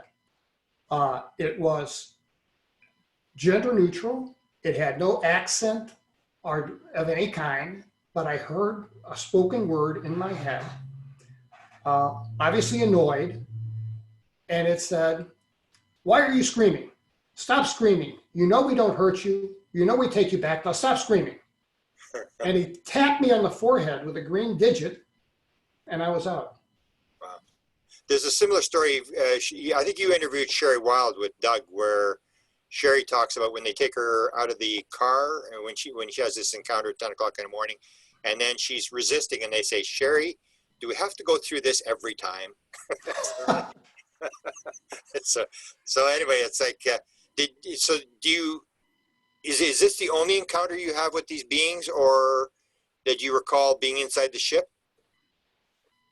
It's the only interaction I had with these beings that I can remember. Yeah. I did have in 2017 an interaction with a woman that appeared to be a hybrid woman. She looked, you know, my whole life, two things, just real quick. I had a spot on my knee. I was a runner for 40 years. And the spot on my knee would go completely numb every time I hit the 2-mile mark in my run. Okay. And the other thing was I had in addition to the other phobias that I had, I also felt for years, and still do to a small extent, uncomfortable around Asian women. Okay. And I don't know how to explain that. Well, in 2017, third week in October, 2017, I woke up seated in my living room. I almost left this out of the book because it's so hard for people to wrap their head around. And it just seems so fantastic that I could understand how people would be dismissive of it. But it's absolutely true. I saw this petite Asian woman sitting across from me with her legs crossed. She's in a non-threatening posture. And I open my eyes and I'm seated in my usual chair. And I glance to the right, the alarms are set. I glance to my left and I see the cat. Cat's not upset. And I wasn't upset. I had that feeling of calm again. I had the idea, you know, well, I could scream for my wife. And then I thought, you know what, they got that covered too. She's not going to hear me. And my first thought was, why are you here? Does this have something to do with the things in my leg? Because in 2012, yeah, we should explain you've got implants there. I do. If you go to my website, you can see the x-rays. Okay. So she said yes, and we communicated telepathically, and it was like second nature. Now, you know, I shouldn't say that because I had the thought, if this woman can read my mind, you know, what if I think of something to make her mad? And then I had the second thought was, what if I think of something inappropriate? Well, you know, I mean, it's like telling a group of fourth graders, don't think of elephants. So, I mean, inappropriate things crossed my mind. And I had no control over it. And I swear to God, she was embarrassed because I heard her say, you can control your thoughts, Terry, just try. Wow. Now, I don't know if that's true or that was just said for my benefit at the moment. Yeah. But that did kind of allow me to refocus, and we talked, and I was thinking at the time, I had trouble. I could not get a cardiac clearance letter because of my heart problems to have the surgery to get the things removed from my leg. Nobody would touch me. Surgeons were eager to touch me, but they wouldn't do it without a cardiac clearance letter. It's a standard of care in this country. Yeah. So I was talking to a surgeon in Tijuana about going down and having it removed. And we were discussing a chain of custody and how it had to work out and all the details. And this woman said, you can't have the thing above your leg taken out, and you can't turn it over to terrestrial scientists. Wow. I didn't know that. Yes. And she says, if you intend to do that, they'll come and they'll take it back from you. Wow. And Is that about the time you were thinking of doing it? yes. And Woodley Beaver gets the same sort of warning not to do it.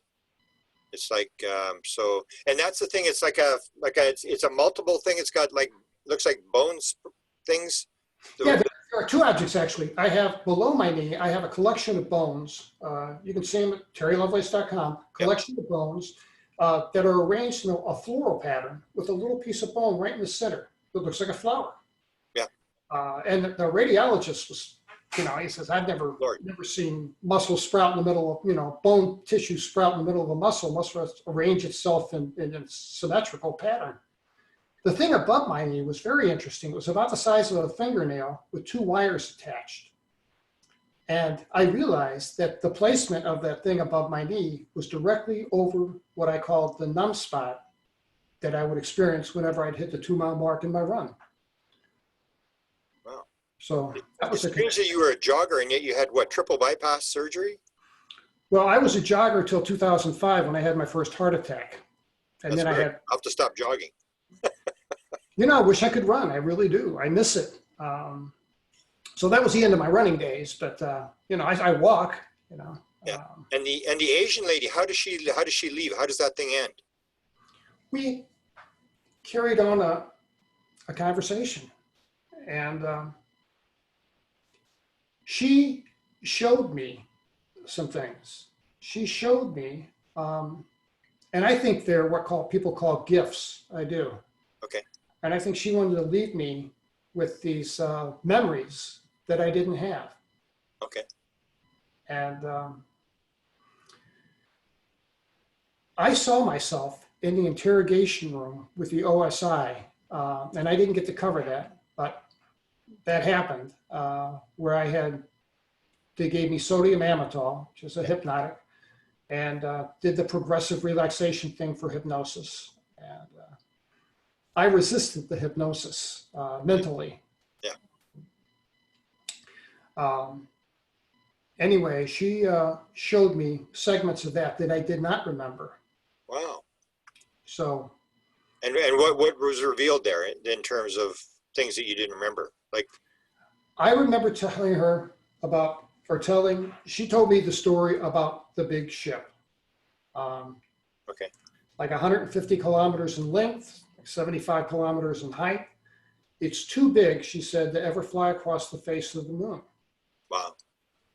And this goes back. I had the thought, God, I wish she'd remove those glasses and the wig. She wore this cheap wig. I called her Betty because she looked like Betty Rubble from the Flintstones. She's got this thing, and it's a standard human wig, but it's too big for the bulbous back of her head. Yeah. So it's all askew, and but I no sooner had that thought, I wish she'd take that off, than she did. And, wow. And I recognized her, and she was familiar. Not only was she familiar, but I felt a very strong affection for her in a maternal way. Yeah. And so when she took the wig off, did it look like a male? Are you sensing she's a female at first? But when she takes the wig off, does she still sense to be a female, like the energy, or how are you determining that she's a? Well, she's dressed in a feminine manner. Okay. She's sitting with her legs crossed in a feminine manner. Okay. I mean, from the neck up, there's nothing to indicate what gender she was. Just sparse hair, you know, a standard thing, wrap around eyes, 2 nostrils, slit for a mouth. About how old would she be, do you think? She had age to, you know, I'm glad you asked that. I recall this woman, and that's one of the things she shared with me, when I was like 4 and 5, being taken to some place like a playroom with these other kids that I didn't recognize. They weren't from the neighborhood. I didn't know them.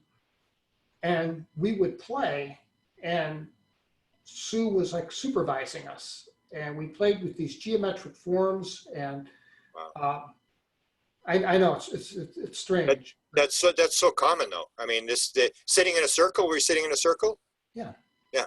That's pretty common. I can give you a lot of examples of that sort of thing. And she was like the supervisor or the trainer.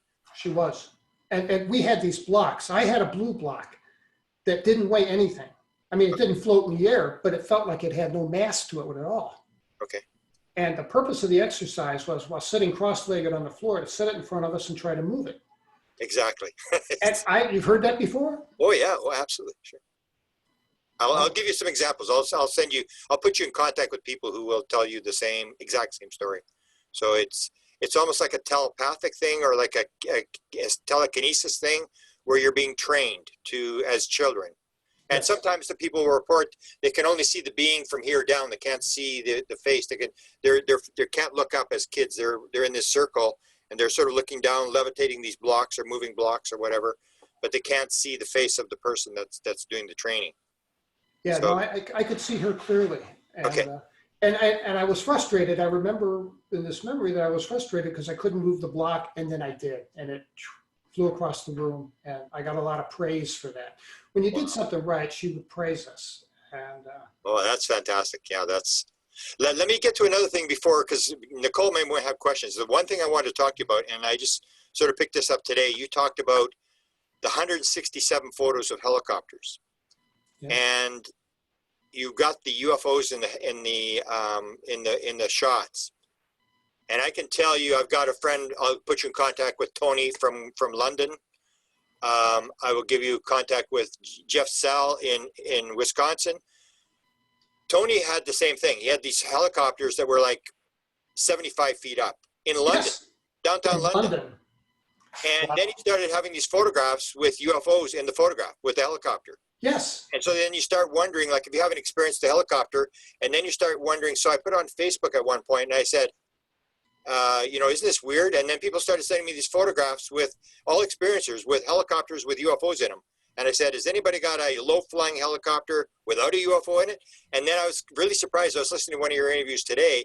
You have a bunch as well with UFOs in the helicopter. So what do you make of these helicopters? And because, Chris Bledsoe has them, and almost every experiencer reports these low-flying helicopters. So what do you conclude over this whole bizarre thing with the UFOs appearing, the helicopters? What do you think is actually going on? You know what? Honest to God, I don't have a clue. I mean, at first it was a joke between my wife and I. Oh yeah, they rerouted the traffic copter, right? And then I go out and I'm looking at these things, and they always came between 9 and 11 a.m. At that time of day, the way my house was situated, there was a large tree to the left and the morning sun would be to my right. So my field of view is limited to about 180 degrees. And these things, I could hear them, and they come out of the tree and circle around, go over my roof line. And I noticed there were no numbers on them. So, being a lawyer, I did what lawyers do. I look up the law under the FAA, the code for the helicopters must display an N number, like Nancy, followed by a sequence of numerals that designate that particular craft. Yeah. And these had nothing. And I saw 3 varieties. I had them identified by Dr. Bruce Solheim, and teaches at Glendora College, Citrus College in California, who's a former helicopter pilot. And, they're Robinson R-44s and 22s. The other one is made by Airbus, that's commonly sold to police. And then the rest were all military and assorted military. And this is right in Dallas? You're in Dallas? I'm in Garland, which is a suburb of Dallas. Okay. And they're below the 500 feet. They're supposed to stay above 500 feet. They're below the 500 feet. yeah. I mean, one time I helicopter was so low, and it was a military helicopter, and it had the door, the back door was open. I used to know helicopter, Air Force helicopter, I don't anymore. But anyway, the back door was open, but I could see the guy in the back seat was wearing a white helmet. And Bruce Solheim said that's very significant because civilian pilots don't wear helmets. They don't like them. They think they're a safety hazard. But military requires that they wear a helmet.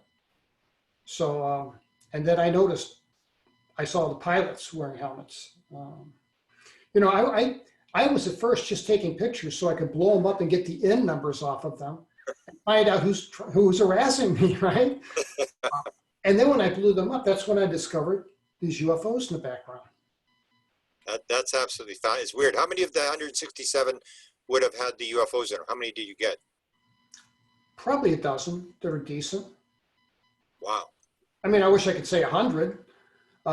You know, if I took the time to put them up on a big monitor and, you know, look at them closely, I bet I'd find more. You were going to do a PowerPoint presentation on this, right? Just the helicopter story?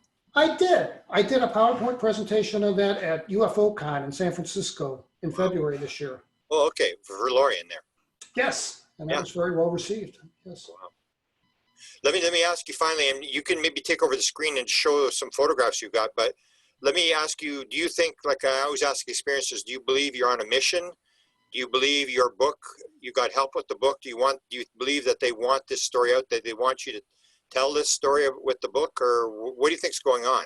Why this lifetime encounter? Why picking you? I think that's what Toby said. Why us? Why are they picking us? Why us? Did you ever try to come to a conclusion as to what's going on?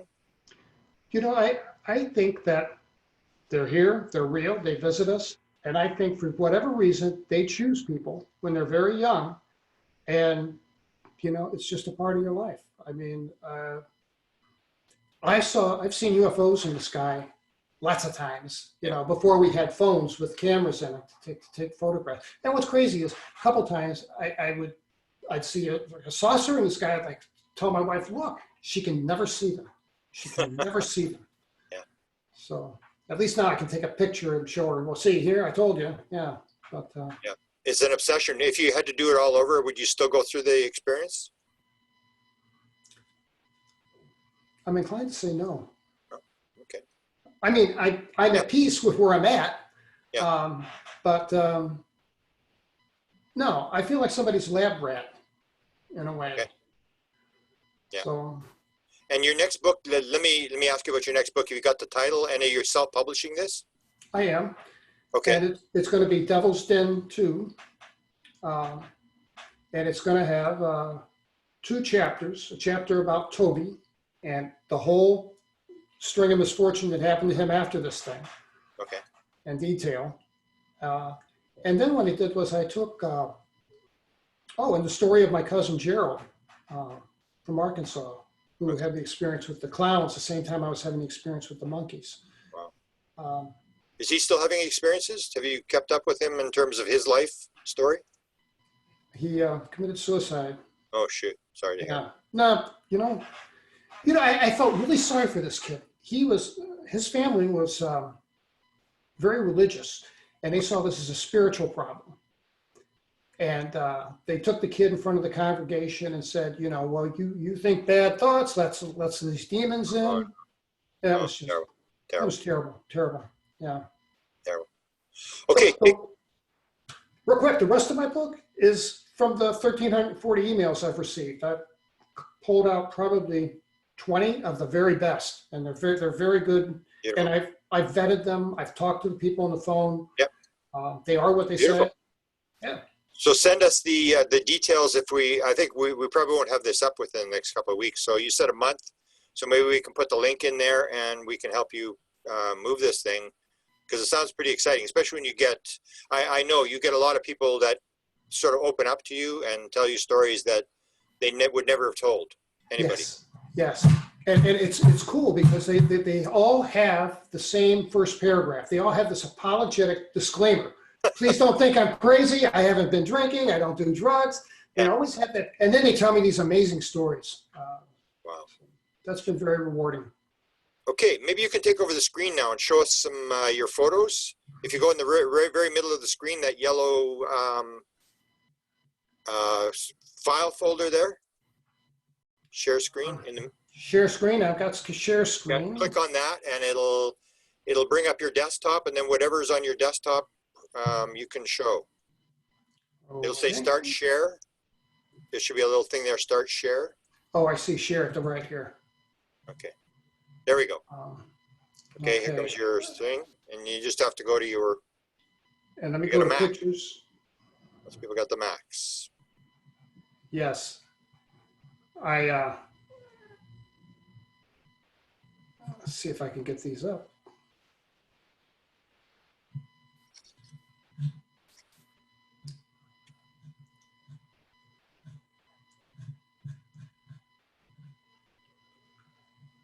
Oh, yeah.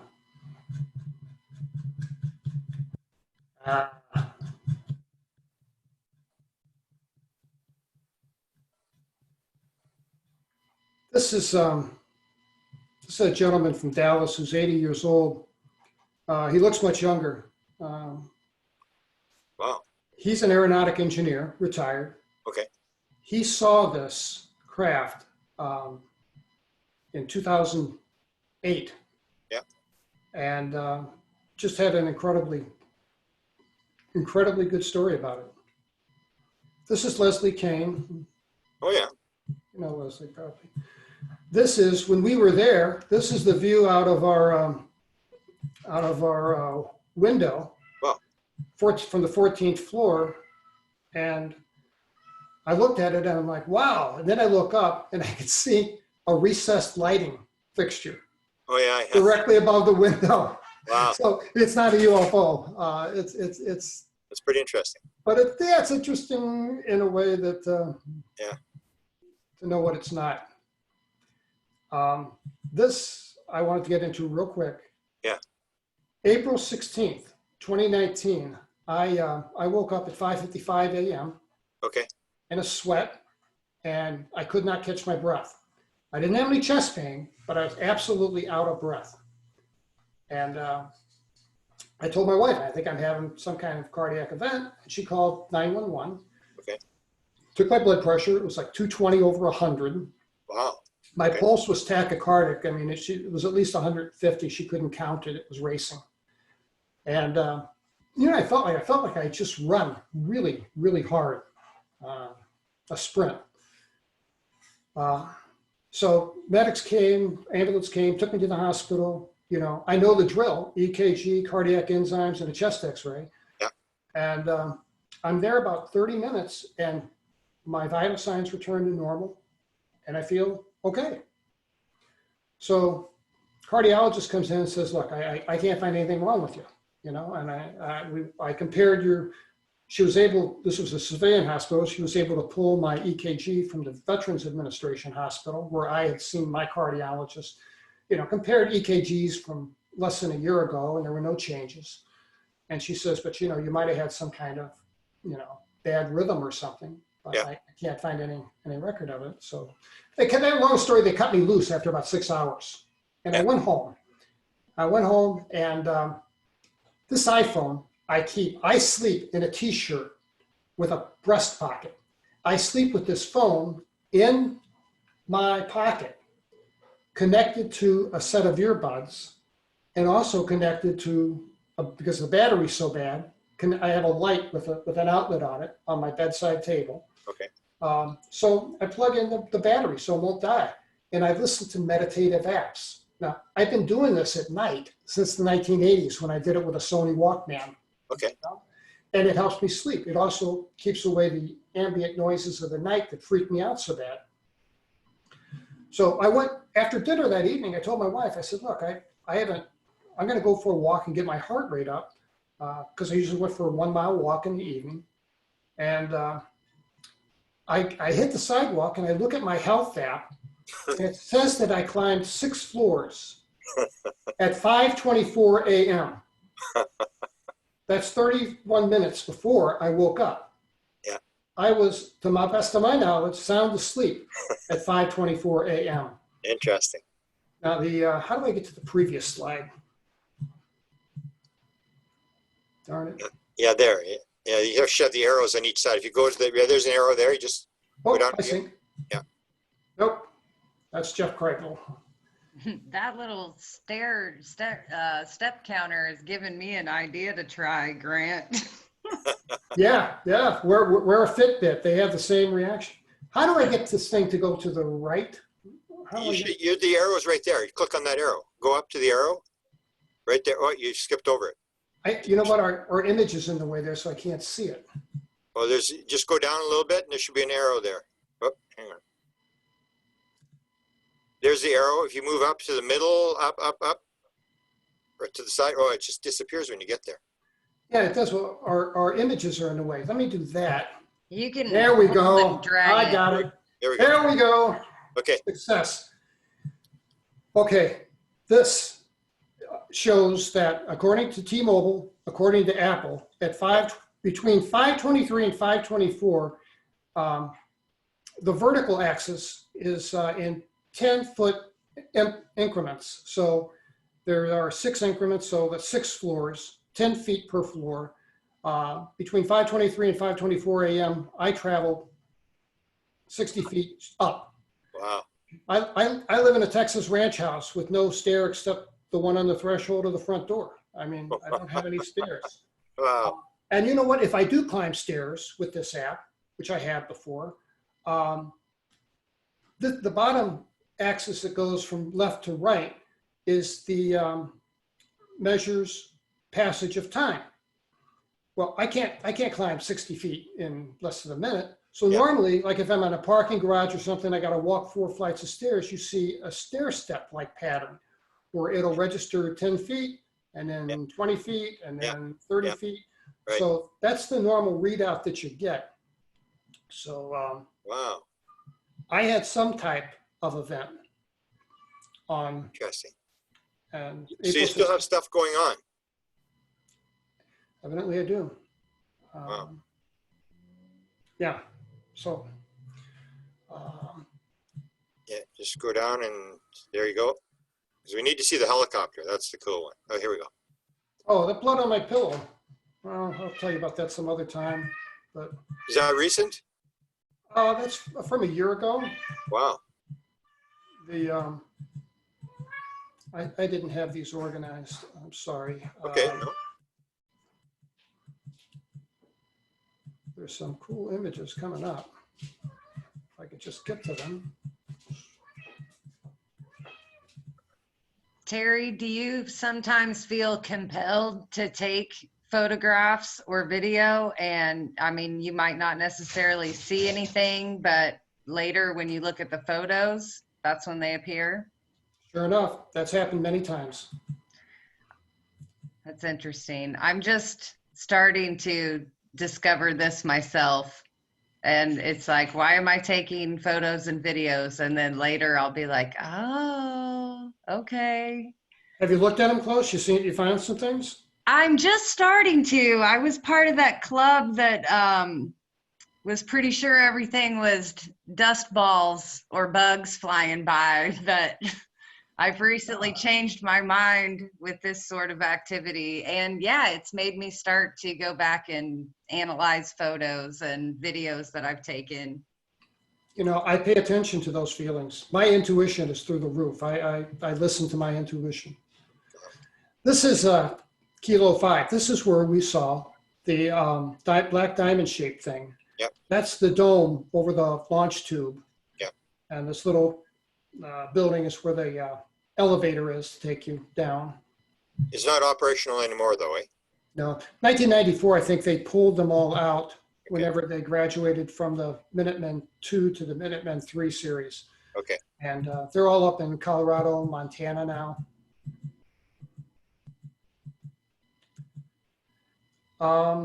Strange wounds I wake up with. Wow.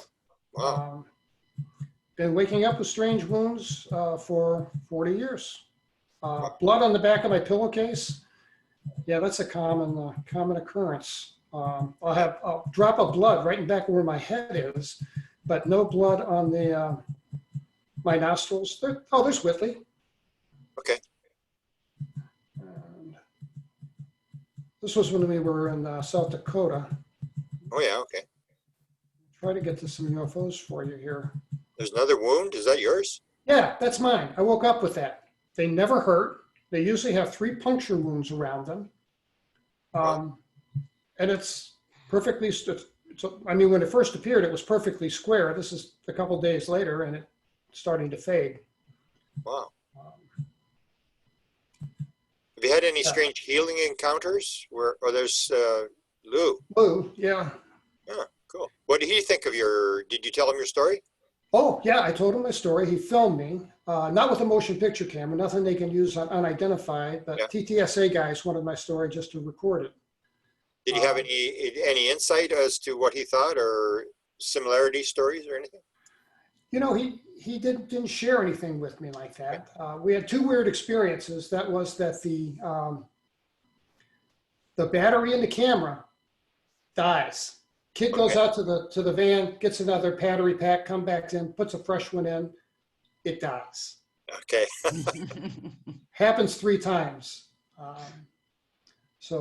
And Lou got to see a helicopter. He got to see a helicopter when you were there? Like, did you have the UFO in it, or? Yeah, no, he was at my house. I showed him the pictures. And then the black helicopter type thing shows up. This was a green one. It was a green Army helicopter. But a low flying. Did you have the UFO in it? We didn't see a UFO. It was low flying. We didn't get a picture of it. What happened was we went to a restaurant for lunch after he was done. Okay. And you'd have to blow this up considerably, but right here, there are 4 military jets that we were eating in a restaurant, and these things circled around us. Wow. It was a strange event.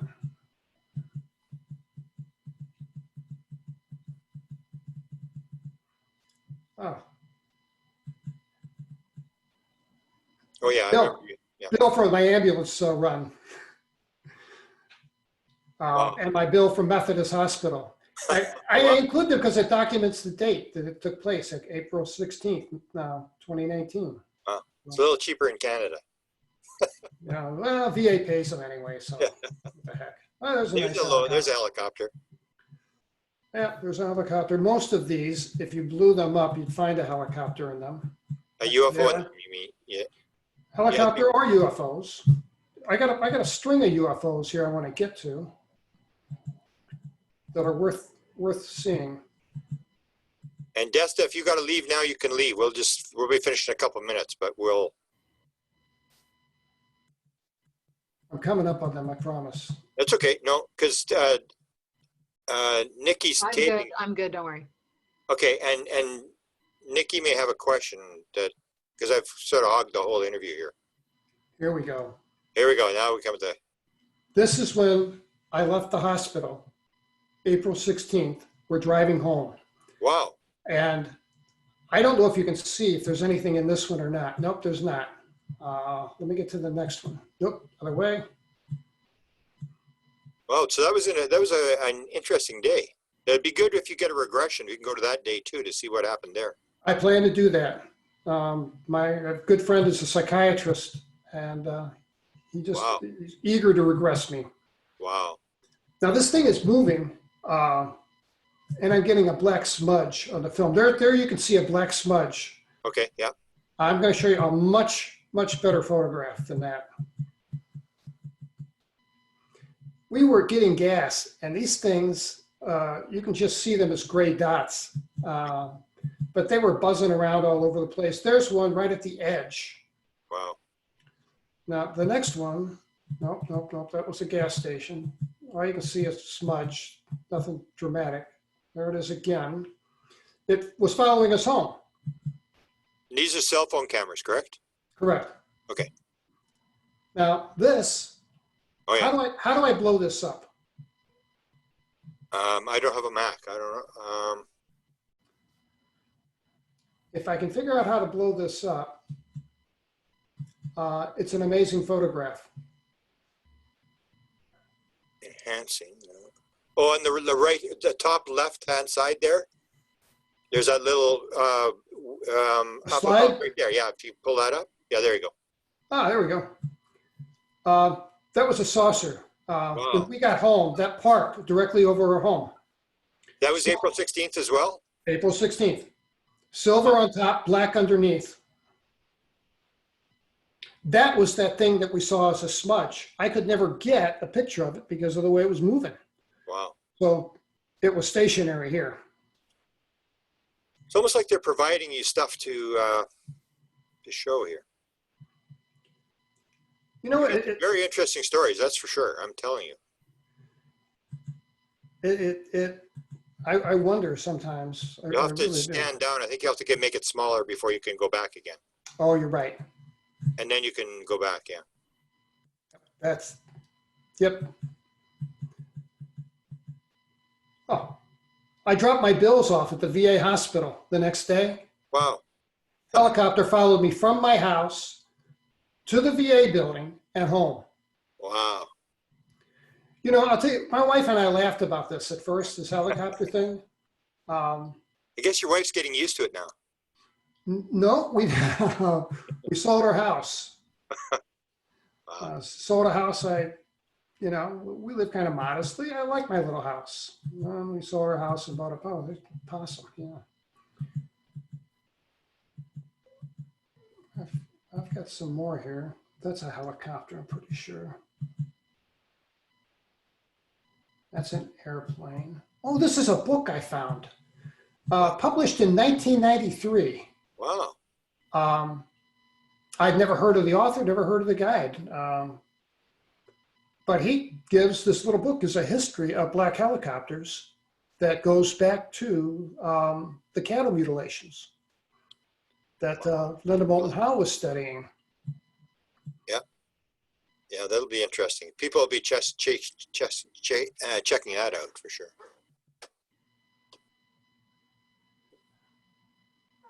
I'm not sure what that was. It's kind of zooming in there. It's sort of like it comes into focus, almost like it's Yeah, coming out of a portal. I might have a still photo of it. So that was a video clip? That was a video clip. Yeah, Maybe you can send me that because that's kind of interesting. It almost looks like a portal thing where... yeah, well, I've seen that a lot. Strange things will pop into view and then pop out. Yeah, because Chris Bledsoe describes that where he said that when he saw the UFO, there was two of them, and then the sky opened up like a zipper and the third one came out. Yeah, he told me that. I remember. This is not a UFO. That is from the light. Or a flare, or whatever they call it. Yeah, lens flare. Yeah. I wish I could get this to play. This, well, I'm not going to mess with it. Lots of helicopters. Wow. There's one hidden in the trees. I could hear it, but I couldn't see it. So I took a short video, and there it is. And the iPhone doesn't do a real good job of letting you. Yeah, that's always the case where it's not as good as what it looks like when you get on the camera. Never. I tried using a telephoto lens, but they move, and because they move, I could not keep them in frame. Yeah.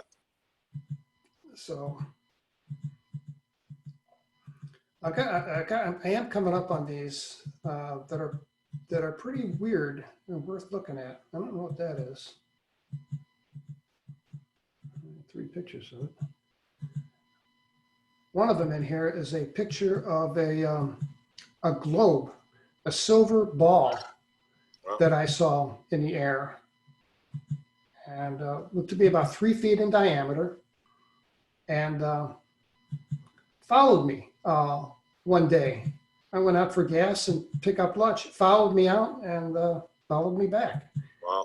And I don't know what that was. I don't know what the propulsion system was. I don't know.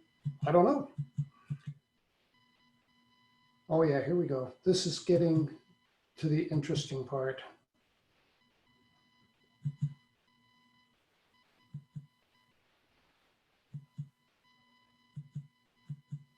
Come on.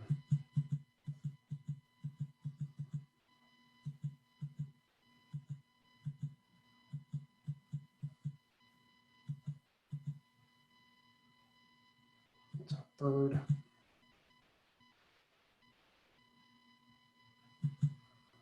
I don't remember this. This isn't lens flare. Remember I told you about the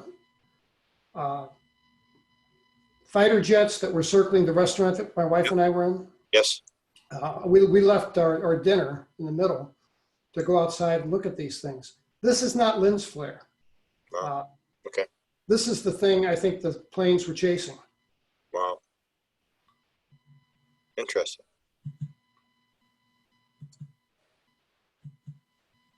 Lens flare. Lens flare. Oh, here we go. We're getting to the part that that I think is just really cool. In this photograph here, you can see this thing. Let me try to blow this up.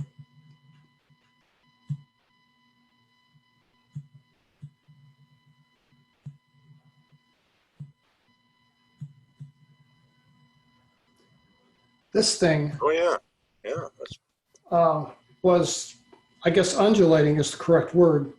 It was like it was rotating, and I don't know what it is, but I got a couple pictures of it, and it was constantly moving, constantly changing form. wow. It's almost like the good old days with the three lights. When you Yeah. first saw. You know what? I think there's something else in this photo too. So how many photos would you have? Like, did you figure have anomalous stuff in them? 1,000 or more? No, I wouldn't say 1,000. Okay. A bunch. I'd be hazarding a guess, but I guess probably 75. Okay. This is interesting. See this spot right here? Okay.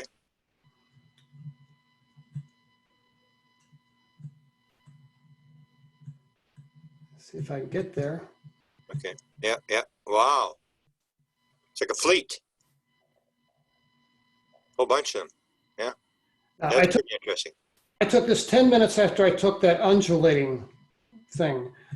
Wow. Now, there's something else in this frame. There were like 3 things in this frame that were interesting. I think there's a disc in the sky too.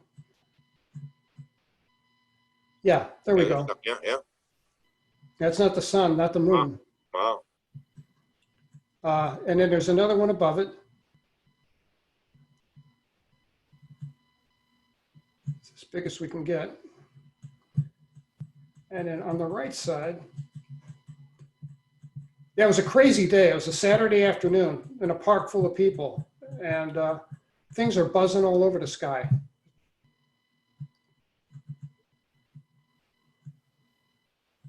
That's one of my favorites. Yeah, that was pretty interesting.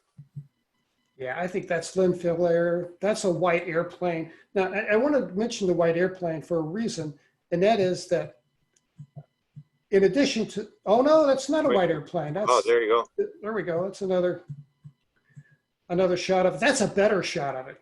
Wow. You That's can something see the else. structure. You could see the structure there. And this Wow. thing was like rotating. Interesting. That's the interesting photo. And then this is a canister shaped thing. And I don't have a clue what it is. If it's what I'm thinking of. Come on. It's to the right, I think. Yeah. There it is. Wow. Now, you know, it's distorted. Yeah. But it's not an airplane. May even have a field around it. It looks like some sort of energy field around it. I've seen that. I've taken pictures of those before. You'll see, it looks like heat waves or something all around the object. Are you on the TTSA app, the thing where you log in when they're trying to get people to put their photos so it all logs into one system? I'm invited, but I've never done that. Yeah.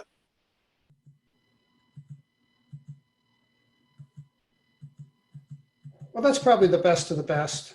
Wow, that's pretty interesting. I mean, I got a lot of stuff I could point out to you that are, dots in the sky and That should do it. Let's see if Nicole's got any questions before we shut down here. Well, just right now, I was going to ask, Terry, you mentioned earlier that as a child, no, you didn't necessarily experience any paranormal activity, but with all these captures that you have of sightings and craft in the sky, do you ever experience anything in your home? I do. Both poltergeistish type behavior. Mm-hmm. Matter of fact, I had a witness. I was at Roswell and July 4th, 2018, and I shared a table with Yvonne Smith. Okay. And we were going to go to lunch, and we both stood up at the same time. And I stepped away from our chairs, so we're in back of our chairs. And she had her purse, and a message popped up on her laptop, which was open. And she turned her head, and I turned my head and looked at the laptop. Now we're 1.5 feet away from the table. Nobody else is anywhere. And there's a bottle of water sitting next to her laptop. And this bottle of water goes bam. And I mean, it didn't go down like you'd done that. It slammed on the table. And we both looked at one another and we're like, well, I have some, this may be, yeah. I'm doing a book on apports and manifestations. You ever had anything drop out of the ceiling or stuff disappears and reappears someplace else? Yeah, stuff disappeared. Yeah, that's happened to me a lot, all my life, actually. And it's not that it's misplaced either. Yeah. I mean, it's odd things. My wife was missing she had this little collection of ceramic pitchers, okay. And one of them was missing. And it bugged her. I said, well, it's not anything I'm interested in. I don't know where it's at. And, I found it sitting on a shelf in the garage. And stuff like that happens. Pennies. I used to find pennies, and they were old pennies. Okay. 30s, 40s. They were wheat pennies. Okay, yeah. I used to find them occasionally in the house, and occasionally I'd be out walking and find them on the sidewalk. Wow. And I knew that they were from them because wheat pennies just don't. Yeah. Yeah. This is an interesting thing. I don't know what the world was going on here. You asked me if I ever had the compulsion to get up and go outside and look at the sky. Yeah. Mm-hmm. I got out of bed at 2 a.m., went outside and took this picture. Wow. Nice. There's something up here darting around. And then I don't know what this is doing, but just a short video of it. Wow. Very interesting. Wow, yeah. That's pretty interesting. What I'm finding with a few of my videos that I've gone through, and Grant, you'll think this is funny because it's almost like they give you every example of what it's not. I'll have, the swooping like buzzard spinning around or the bug that flies directly toward, and then the bird. And then it's like, and then here is the orb wisping off. So it's like you have everything to compare it to right there in the same video. And yeah. Well, orb, when you said the word orb, that reminds me, I wasn't aware of this connection with the near-death experience thing, although I did tell a lot of people that I've been feeling anxious since, June of last year, vague anxiety. And I spoke at a conference that may have been Contact in the Desert last year. and it was a pretty decent crowd. And I asked them, does anybody else feel this vague anxiety, like something big is about to happen? Yeah. And everybody's hand shot up. Everybody's hand shot up. And I made a friend in the NDE community who told me that that's common in the NDE community right now, that a lot of people have that sense of anxiety. Yeah. I know Yvonne Smith wrote me and asked me whether the experiences I was talking to were getting that she was getting a lot of that. Yeah, Kathleen Martin and her group as well, experiencers are reporting, I call them symptoms, like a heightened number of their symptoms are starting or have been going on for the last few months, I would say, if not longer. Well, you do writing? Do you have symbols and stuff? Yeah, I did this. Zoom in on that. 2007. Wow. I forgot I had it when I was on Linda Moulton Howe. Okay. She asked me if I'd ever done any kind of writing at night, and I did. I had several of these. And so you're doing this when you're not conscious of it? You know what? I get up at 2 a.m. I'm watching CNN or some news program, and I'm just doodling. Wow. Will you scroll back up?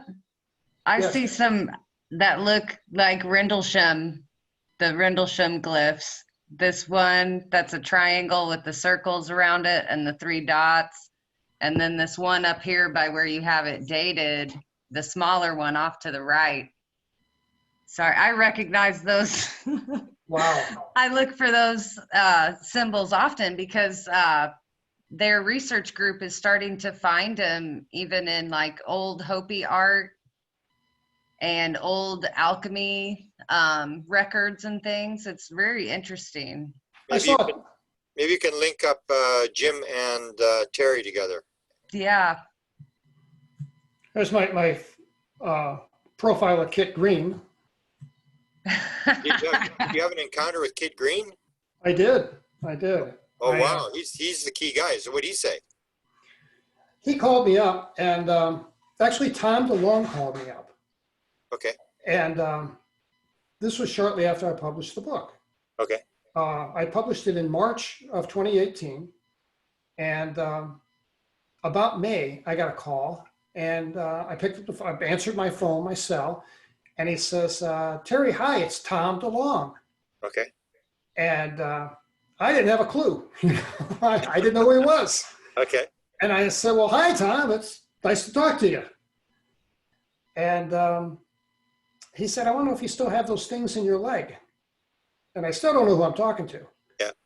And he says, yeah. I said, yeah, I do. This was before they were removed. Yeah, the thing above my leg was removed.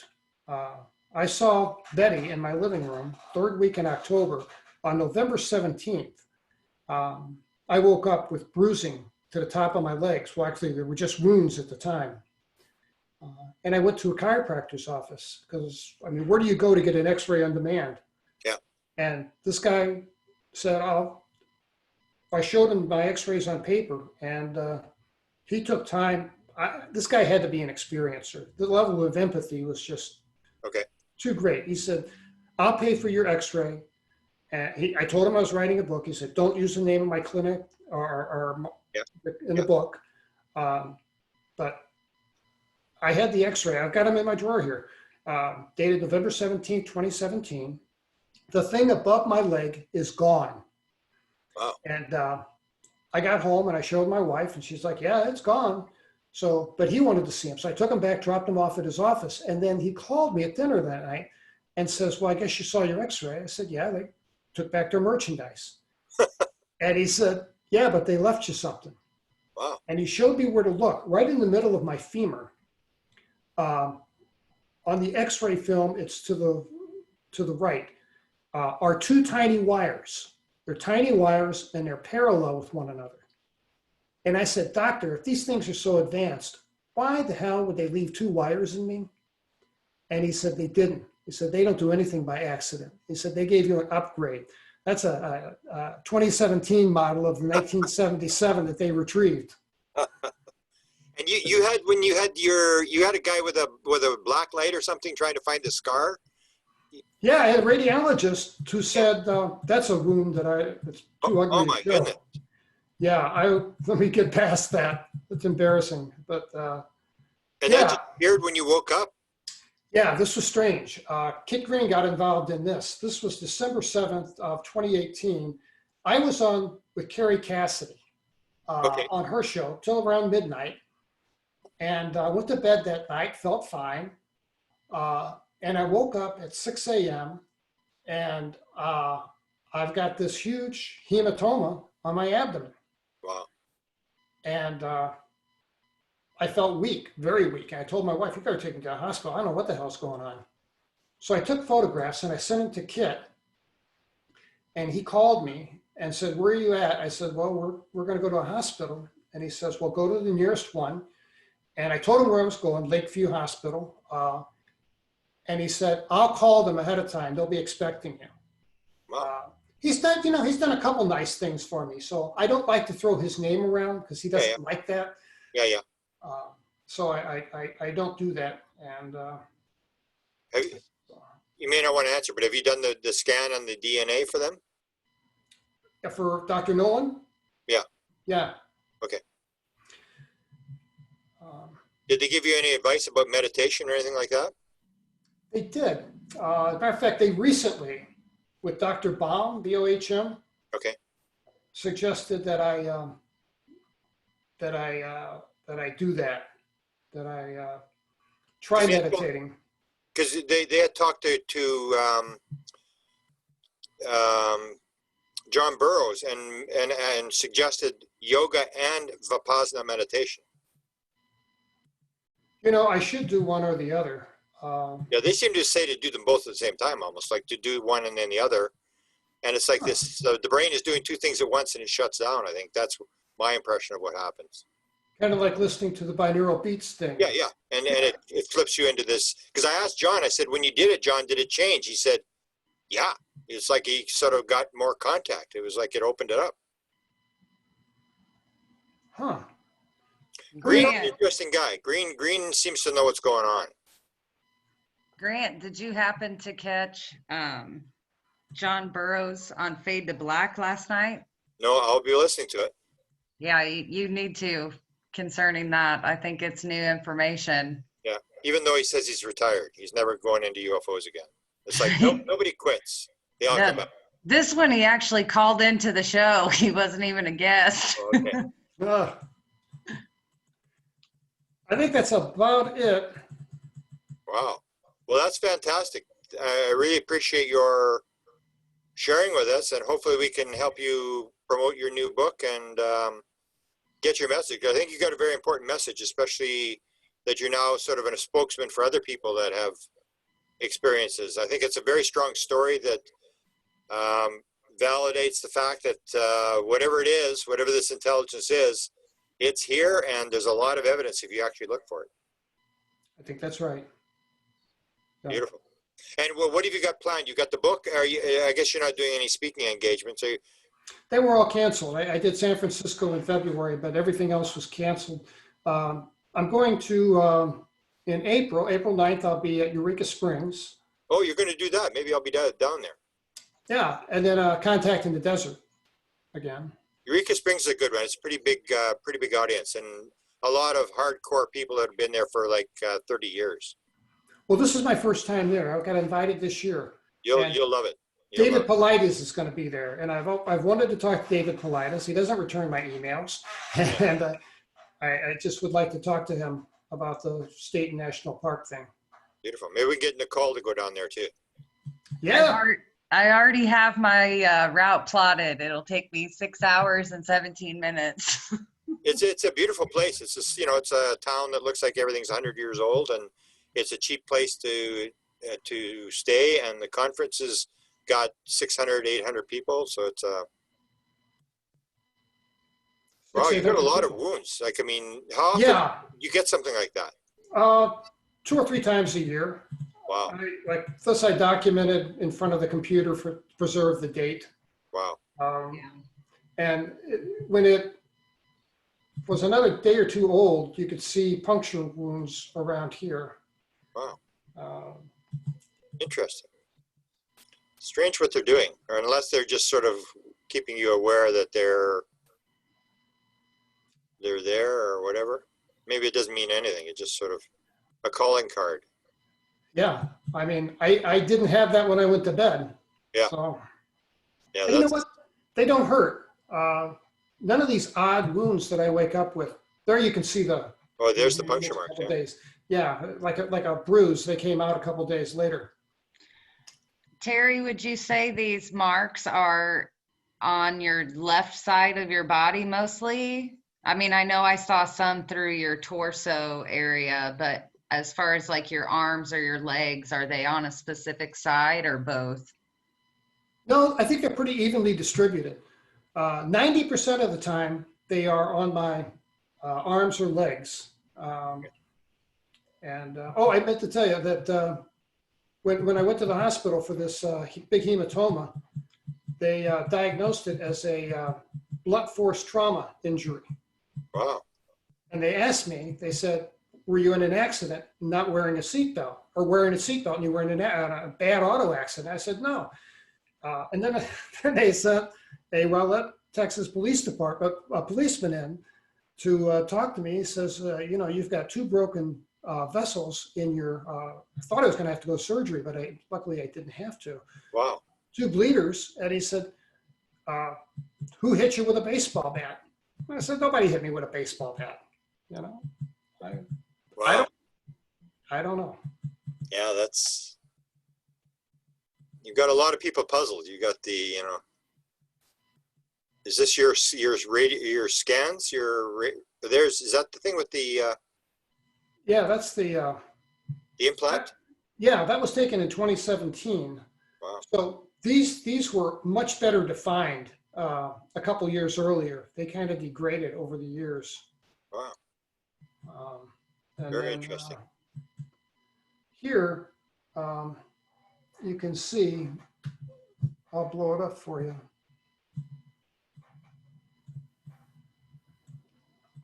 Your little wires? These, yeah, it doesn't show up. You'd have to look at the Yeah, negative. yeah. On the X-ray, they are crystal clear. Those are two tiny wires parallel with one another, with a kind of bend on the end. They don't photograph so well, but yeah. So that's about it. Beautiful. And no recollection of time missing or anything like that, or it usually happens at night when you're sleeping? You took, what happens? Are you referencing? Like in terms of these wounds, there's no images of being somewhere or missing time. It's happening when you're asleep and you wake up with these? I go to sleep, wake up with them. Normal night in all regards. May dream, may not. You know, just an average night. Wow. You got a fascinating story. I really think it's one of the better stories, and whatever we can do to help you promote it, and maybe we can have you on this panel of experiencers where we'll get what I think are the 6 best stories. I think yours is one of them. Well, that's quite a compliment. I appreciate that. Thank you. Beautiful. Maybe we'll get Chris Bledsoe on there, and maybe we'll see you in Eureka Springs. I may go down there for Eureka Springs, provided they've got the COVID thing all settled by then. Yeah, I'm not a big risk taker because of my cardiac history, but yeah, you got a bad thing. Yeah. Yeah. Okay, we'll leave it at that, and thank you very much, and thanks to Nicole and Desta for doing the taping. We'll send you a copy of the tape, and you're free to use it for whatever you want. I appreciate that, and thank you, Nicole. I appreciate your help. Well, thank you, Terry. It was a pleasure hearing you speak. I hope to hear you again soon. Have you back, talk with all of us. Yeah, I'd like that. So, you guys have a nice evening. Okay, thank you very much. You bet. How do I get out of here? And bottom right-hand corner there's an and thing there. Right by the bottom of the screen below your Zoom thing. Or you got to get out of this share screen first. That's the chat log. Yeah. Yeah. Stop share. There should be a stop share at the top or something. Oh, if we Mine just says- all You know in- what? I think this will do it. Good night. Nope.